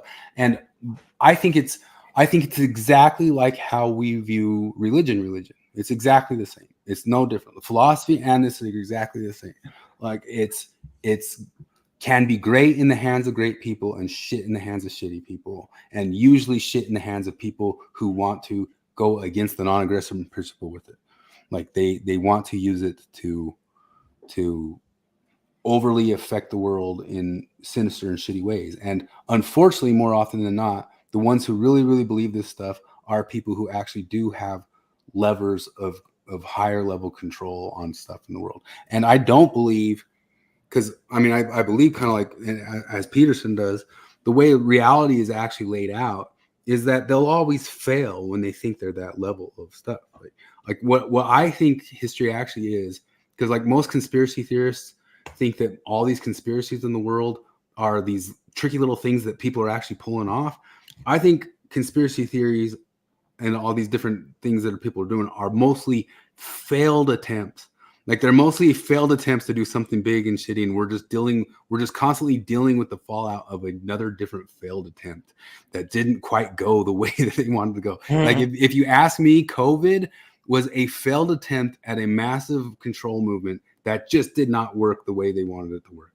I believe that they were doing all that gain of function control. We know that they were doing it. They had the ideas to do that stuff for something in the future. They had all these ideas for these different vaccines that were actually type of therapeutics that they thought people, I honestly believe it was almost kind of like Bill Gates with how they used to be with computers and malware. Like, oh, you could get some malware, but now the malware will have this thing to fix the malware and all that sort of. Like, I genuinely think that they thought that they could do that, and that's why he got into that world, because he saw where the money was. Like, we can start hacking humans in the same way that we were hacking computers, and that comes from their Gnostic beliefs that they could do all that stuff. I don't know that they purposely meant for it to leak already or whatever, but I do believe that they were trying to create a neo-Malthusian level of a concept of an idea of different types of diseases, and then the answers for those diseases, and that they could control society with it, and just none of it, how it busted out, how it leaked, how it went, how it actually spread through the humans, just went at all how they could do anything or how they could predict it, because they can't, because they're not gods. And it just fumbled the fuck in their hands. But I do believe it all stemmed from that starting point of being idiots who thought that they could do that stuff. It's almost just like Bill Gates thinking that he's going to save us from the sun type shit, you know? And so it's like hubris. It's like all hubris. Like it's hubris and justification for terrible hubris for people who have too much money and power to try to do the hubris. And I think most conspiracy theories are just bungled failures, but we still have to live with the fallout of the bungled failure. But sure. So this, I don't know, this might be a dumb question, but so you got trad religion and you've got Gnosticism, shit like that. I don't know. You said both of them can be used for good or bad or whatever. Which one? And I'm not one to say both of them could. One of them, maybe they're true, maybe it's real or something like that. No, sure. Maybe one of them is true or whatever. But what I'm saying is, like, if humanity could only have one of those, like if you had a city, a Gnostic city, and a trad. I choose trad. Okay. And I think that's where James Lindsay's totally like, and that's why he's even being a new atheist, like if you listen to his speech out front of the UN, he's appealing to the trad people because you know that real trad people know that they are not God. And their conversations are usually a lot more dull, but yeah, and that sort of stuff. But I mean, that's kind of like, so I was like, one of the questions I asked, what's his name, when he came on talking about Ezra's Eagle, I asked, what was his name? Leland was, so he has all this weird beliefs that stuff will happen. But I asked him, like, do you make this happen? And his answer was no. Like, they wait for it to happen, you know? And that's all I want to hear. You know what I mean?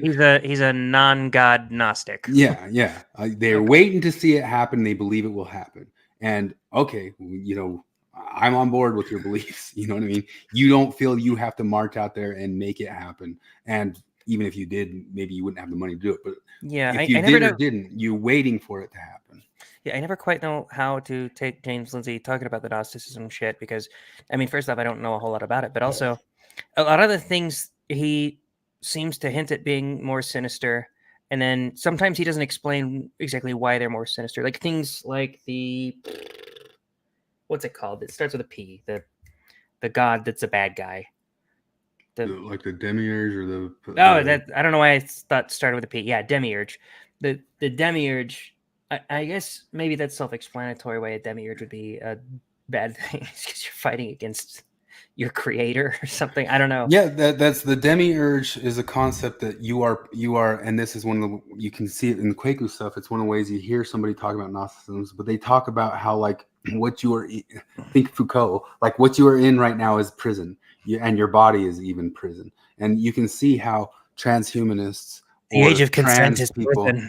Yeah, or trans people would really love that concept that you are just imprisoned by your body. You're not actually your body. And I don't see how people do not see that as a wild metaphysical claim, you know. And but I think any random idea like that can be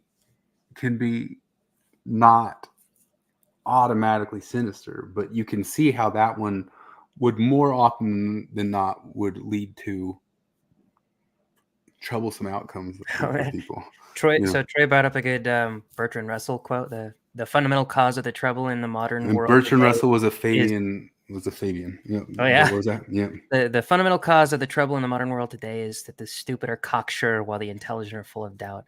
That sounds so much like Notes from Underground, the Dostoevsky book. I love that book, and he's got this whole like. The underground man is so like paralyzed by his level of intellect that he talks about, he's jealous of he calls them men of action, and he views them as lower intelligence than him, but like better than him because they actually do things, and he doesn't. Yeah, he does fuck all the time. Yeah, I appreciated Bertrand Russell because like Bertrand Russell was against Stalin, like, and so many other people weren't. He was critical of George Bernard Shaw for going and buddying up with him. But if you see this here, here's the Fabian Society, and this is the society that Orwell was talking out against when he was doing the like the pigs in Animal Farm was the Fabian Society. It wasn't Stalin. Oh really? Yeah, and because he was talking about this socialist organization of people inside of his home country. You know, he wasn't talking about the Stalinists, but he was worried that they could go like the Stalinists. But Bertrand Russell was critical of Stalin himself, at least. But like there's Bertrand Russell right there, George Bernard Shaw, Annie Besant. She's one of the helped form like the Theosophical Society and all that sorts of stuff. But anyway, but yeah, I mean, I think that's just really what it is kind of exactly what Troy says, even kind of like pulling off of like what Bertrand Russell saying there is just that it's all just about your wild ass beliefs and how far people go with them. And I don't fault, and I used to not fault all people who like kind of like take down trad religion, all that sort of stuff. But I mean, on some levels of it, I think trad religion was a bit of a cork on people going to this stuff because you see everybody become like a wackadoo transhumanist, like, and I think that's kind of like one of the that's why I feel paralyzed with this whole religion shit, because I tried talking about it to Trey and Jonathan. I didn't ask it very well when they were talking, basically this whole thing that I see what people do when they leave religion, and I'm not super stoked about that. Maybe they'd be better off being religious or whatever. Maybe that's just an evolutionary trait, is being religious. But also, like, God, I do get that urge to just shit on apologists. You know, like when they say something really fucking stupid, Yeah. like there's got to be a place to tell you that the thing you just said is fucking stupid, even if it keeps somebody in religion. Even if it keeps their life okay. If it's really fucking stupid, how do I not say it's stupid? Well, I think, and that's kind of one of the arguments we're doing, because like so much of what we say is like there's that replacement theory stuff. Like people they become atheistic or whatever, and they start replacing stuff with ideals that they think are non-religious, but I would counter and say that they are religious. And that I don't believe that people cannot just be proper atheists and just leave all this stuff alone. I believe that's real, and that's for sure out there. But I believe many other atheists, like Bertrand Russell, you know, or others, actually fall into something that is and always was a philosophical religion too, and they just don't. They're blind to it. Or maybe they're lying that they're blind to it, like frequently. Like Noah Harari, like you could say Noah Harari is just fully atheist and all that sorts of stuff too, but at the same time, his transhumanism is completely hermetical. You know, you're going to create the gods. You're going to create and become the gods that you think you are. That's Hermes Trismegistus. I can never say his name. That's I always talk about, like, you see the concepts of it in like video games. You know how like Link always has to go around and create the god that he's got to fight at the end, you know, type stuff. And it always kind of feels like it's referencing like this sorts of deal and that type of stuff. But I think you can point to very specific ways that people who are lying to themselves about doing religion are doing religion. And Peterson might go farther with that and say that you just kind of don't know that you're acting like you're religious too anyway, or that sorts of stuff. But I think James Lindsay is actually going a step further and saying, like, a bunch of you guys actually really do just pick up a different religion here. And it's a philosophical, deistic one that actually has all sorts of wild beliefs. Like, look up Oppenheimer. And that's one of the things that my frustration is. Did you watch Oppenheimer? No, I haven't. So if you watch Oppenheimer, they dance around it. They dance around the whole thing. And they have all this stuff, like the guy was having random affairs. And oh boy, his wife was upset he was having random affairs. No, she was not upset they were having random affairs. They were part of sex cults. They were 100% parts of sex cults. And they dance around it in that like it's just kind of some sort of like traditional affair. And then the way that the nukes spread to other places, because he believed in the concept of MAD and mutually assured destruction, was through his international connections through these sex cults. Like the reason more than likely Russia got the bomb was through international sex cults. And I'm not lying about that. And maybe that's why trad religion is better. Being overly sexually repressed is better than being overly sexually promiscuous. Yeah. Because we all start fucking anything that moves. Yeah. And so many of those guys ran around in that stuff, and they hint at it in that movie. You watch it and they hint at it, but they don't go there. And you know that they could go there. But Oppenheimer was a complete weirdo. In fact, like they show this like thing where he goes and he talks like with Truman, and I remember like you hear the actual story of when he talked to Truman, when Truman said, "What is this weird guy? Like, what the hell was he just talking about?" That, like, he just went in there and was just like quoting the Bhagavad Gita to him. I can't ever say the name of that thing. And Truman was like, "What the fuck was that guy on about? Don't bring him in here ever again." And how do you spell the Bhagavad Gita? Can anybody spell that? I can never say it. I have no fucking clue.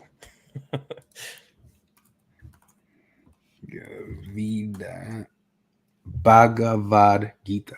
But I mean, you know, even all the different like Hindus and all that stuff that people think are innocuous. Here it is. His mysticism. Oppenheimer was a crazy mystic. You just like look it all up all through his Wikipedia. He ran around with Aldous Huxley, the guy who wrote A Brave New World. A Brave New World was written by people don't realize, like, the Huxleys weren't like Orwell. They weren't critics of the stuff. They were telling you what the plan was. You know? And Huxley was So Huxley was writing Brave New World as if it's like a positive. He was writing it like this is the idea. I think he was actually kind of like neutral on if it was good or bad or anything. Well, he was. I mean, he was right. We're a lot closer to Brave New World than we are 1984. Although I don't know. We're prosecuting political opponents now, so who fucking cares?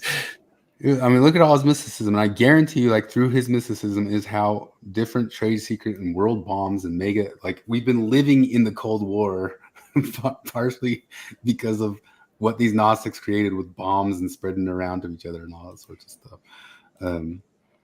But whatever. Damn, we didn't even get to Cuomo. Oh yeah, Cuomo and Dave Smith had their whole big argument, and boy, Cuomo just lied about like everything. Dude, that was wild. What convinced him to do that?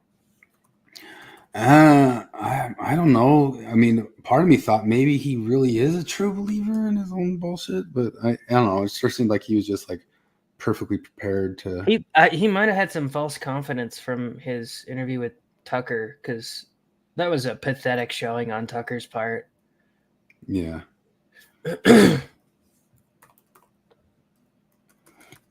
Julian Huxley and Aldous Huxley, yeah, and they were all also spies and spies for the English government and all that sorts of stuff. And this stuff's eternal and endless. Like there's so much of it, I couldn't even start to repeat it all to you. Like you wouldn't even believe. And then you go down the rabbit holes and you get nuts. But then when you see and read it in like all of their own writings, you realize like these guys are the nuts, and you're just nuts for noticing that they were nuts. And they were very consequential in history and very nuts. That's why I recommend that everybody Shook channel, because you can watch, he calls them like neo-Malthusians, and just listen from their own words. I mean, he's got the source of the Huxley files on there right there. You hear John Larson talking about the Hegelian dialectic and neo-Malthusian. I think he doesn't even really know what he's regurgitating there or how ideas were incepted into him. Oh, John Dehlin? Larson.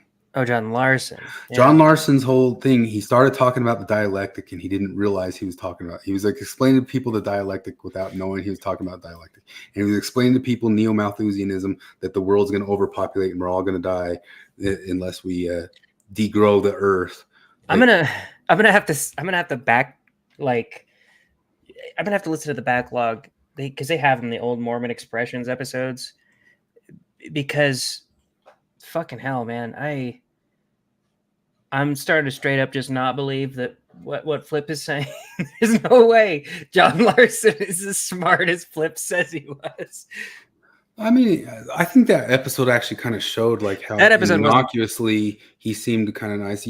That one I'm reading between the lines, but those lines are there. He talks about the dialectic and the concept of like, don't let anybody talk to you about binaries. Like that's completely like, and it's funny how he comes across those ideas, and I guarantee those ideas get communicated in leftist circles nowadays, and it's all kind of like downstream of somebody who was like a true believer of the philosophies and all that stuff, and then later they're just regurgitating it back to you. It so much acts just like any sort of religion. Like pretty soon or like later down the line, you're not getting the completely perfectly distilled stuff from Flip used to say the concept of like there's, how would he say it, like there's priests, deacons, philosophers on, and then the plebs and all that sorts of stuff. And it's just like that with anything. Like from John Larson, you're getting like some guy in the pews of the leftist church regurgitation of lefty church stuff.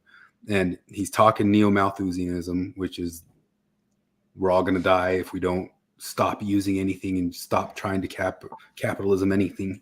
And and then the only way out of everything is denying both sides of everything. So there's always this concept of, he says he's not a commie, right?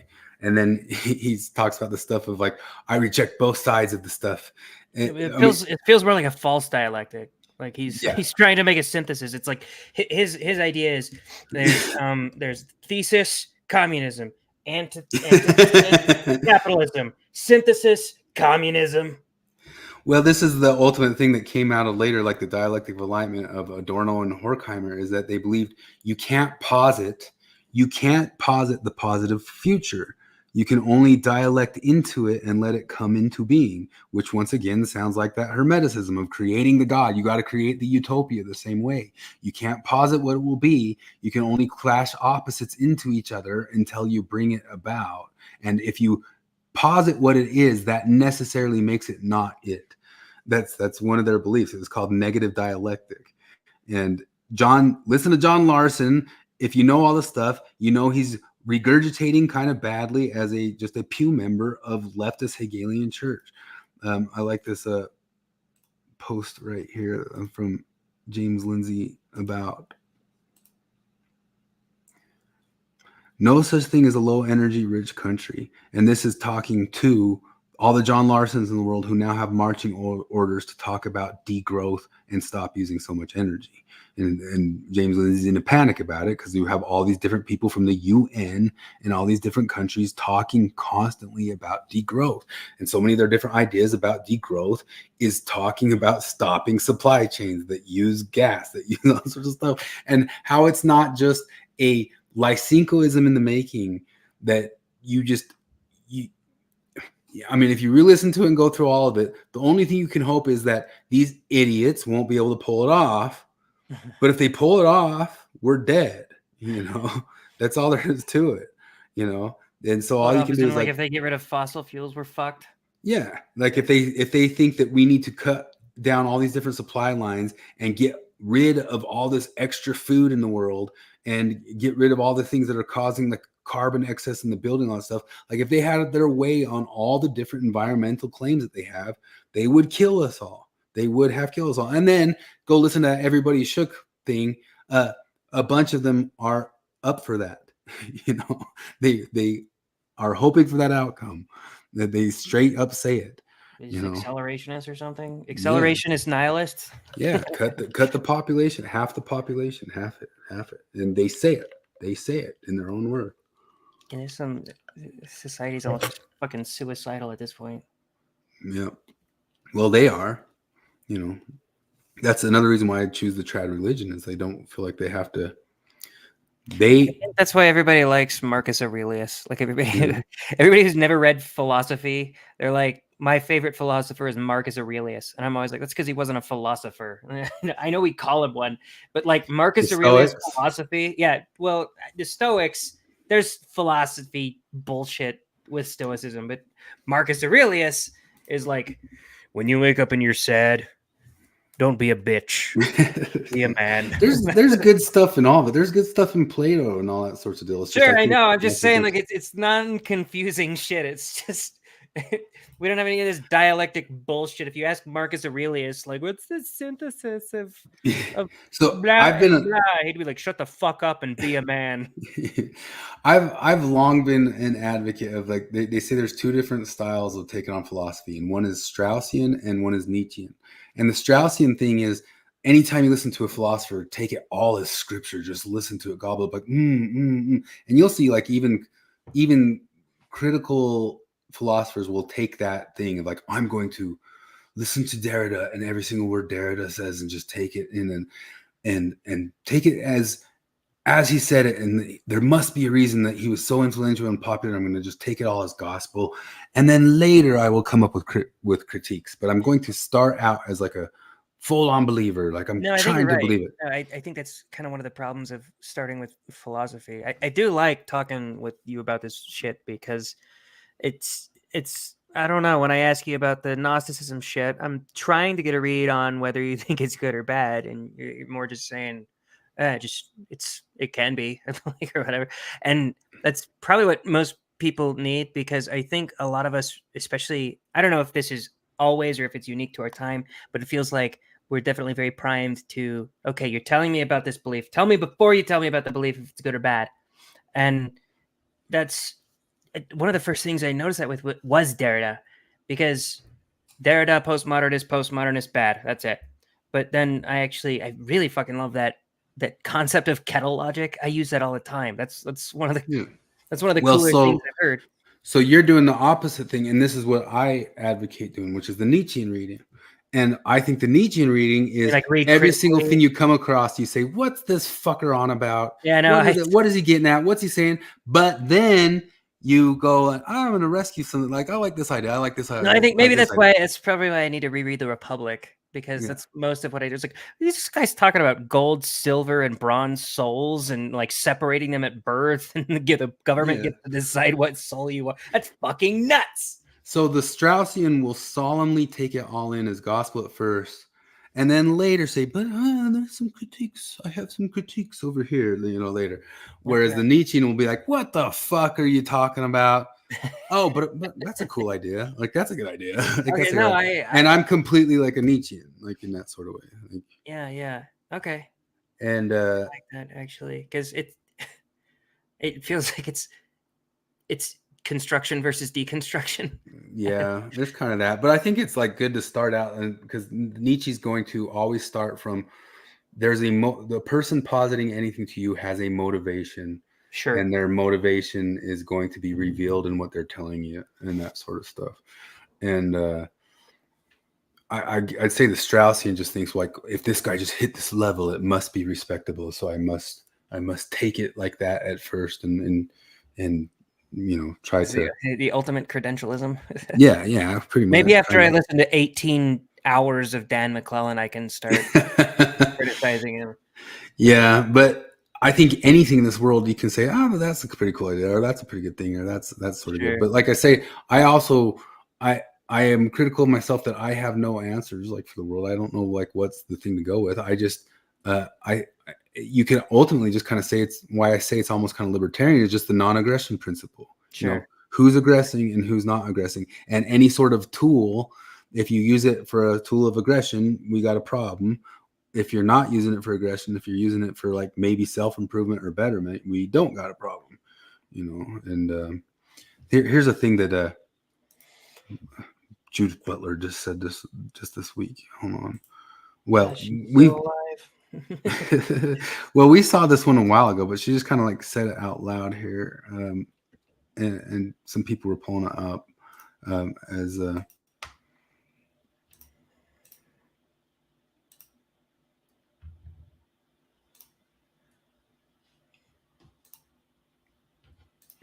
Did I not open up? Son of a bitch. Well, there it is. Why is it not showing up on the screen?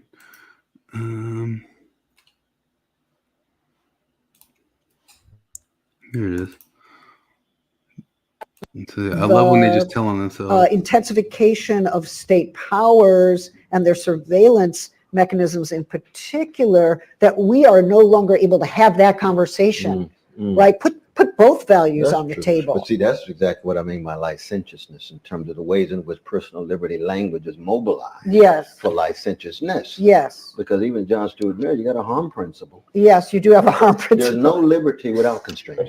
Yeah. There's no freedom without constraint. I understand That's that. just licentious. Well, Yes, it's one yes. thing for me to say I must constrain myself in order not to do harm, and then I am still here in the position of the individual calculating what's harm, what's not, and he taught us how to calculate. Right. But there might be an ethics that's beyond calculation. In other words, I'm thinking about my life, which means others are thinking about it in the same way, and we are linked in this living world, on this planet. Right, which is why the interdependency that we need to understand to fight COVID is also the interdependency we need to understand to fight climate destruction. I agree. And so I agree. we need I would call it a communist ontology, Well, quite it's frankly. a solidarity. That's thicker No, than I any conception of think personal we liberty. need a radical social ontology. We need to rethink selfhood, its boundaries, its openings, to have a completely different ethics and a politics of care. So I'm pushing against the personal liberty folk right now. Yeah, no. Sorry. We know.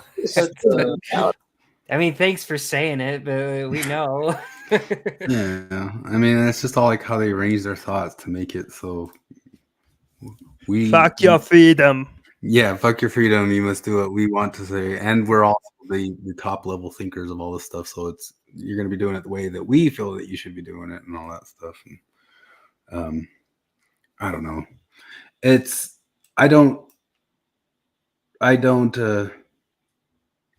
Reese still thinks Peterson's moving away from you. Maybe he is. So Yeah, I saw him say that. I but don't know why he thinks that, because that we who wrestle with God thing was all Jungian archetypes. yeah. Well, I mean, I still, when I listen to him and I see him talk with people, I just like expect him to answer as a Jungian. And when I expect him to answer that way, he never surprises me. And Jung is a straight up Gnostic. And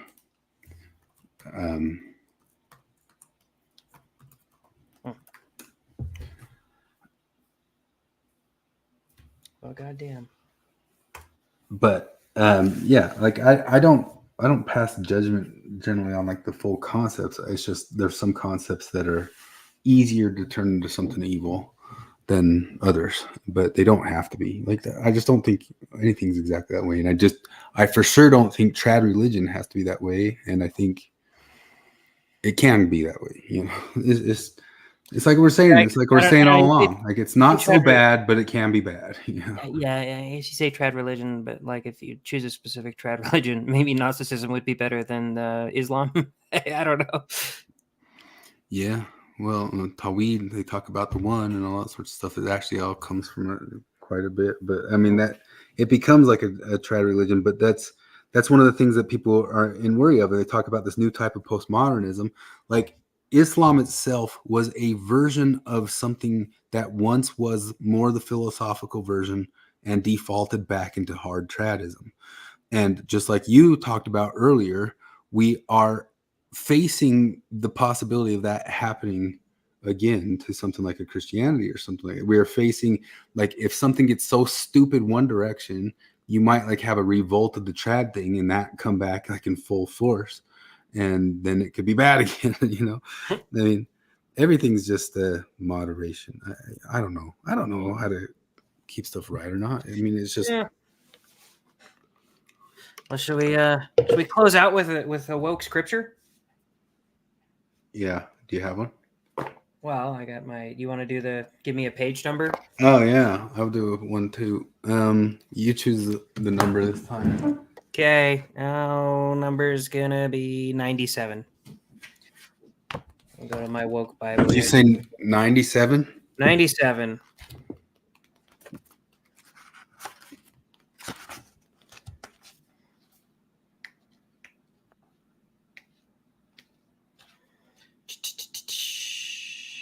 Oh, actually, we already did this one. She's talking about the blind side. Did we already say the number 97? I don't know. We might have. I'm gonna go with 62 because we already did the blind side. Well, the page you had me turn to was talking about Martin Luther King's Christian existentialism. Oh yeah, that goes right in line with everything we've been talking about. So this starts. My 62 is a blanker. Oh fuck. Well, do 63 then. This one's great. It's white racial innocence. Because we are not raised to see ourselves in racial terms or to see white space as racialized space, we position ourselves as innocent of race. Wait, is race a sin that we're absolved from? On countless occasions, I have heard white people claim that because they grew up in segregation, they were sheltered from race. What? What do you mean sheltered from? Okay. At the same time, we turn to people of color who may also have grown up in racially segregated spaces, but because of decades of de jure and de facto policies that block them from moving into white neighborhoods, to learn about racism. But why aren't people of color who grew up in segregation also innocent of race?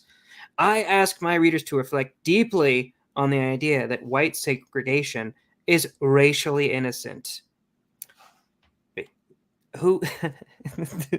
Who is she talking about that thinks that segregation is racially innocent? She's stupid. How did she raise the fucking ranks? Oh Jesus, that's gotta be she's gotta be the nepo baby, right? Yeah. I'm just gonna read one little paragraph. Wait, no, there's Gramsci's name down there. This article, of course, none of them are Gramscian.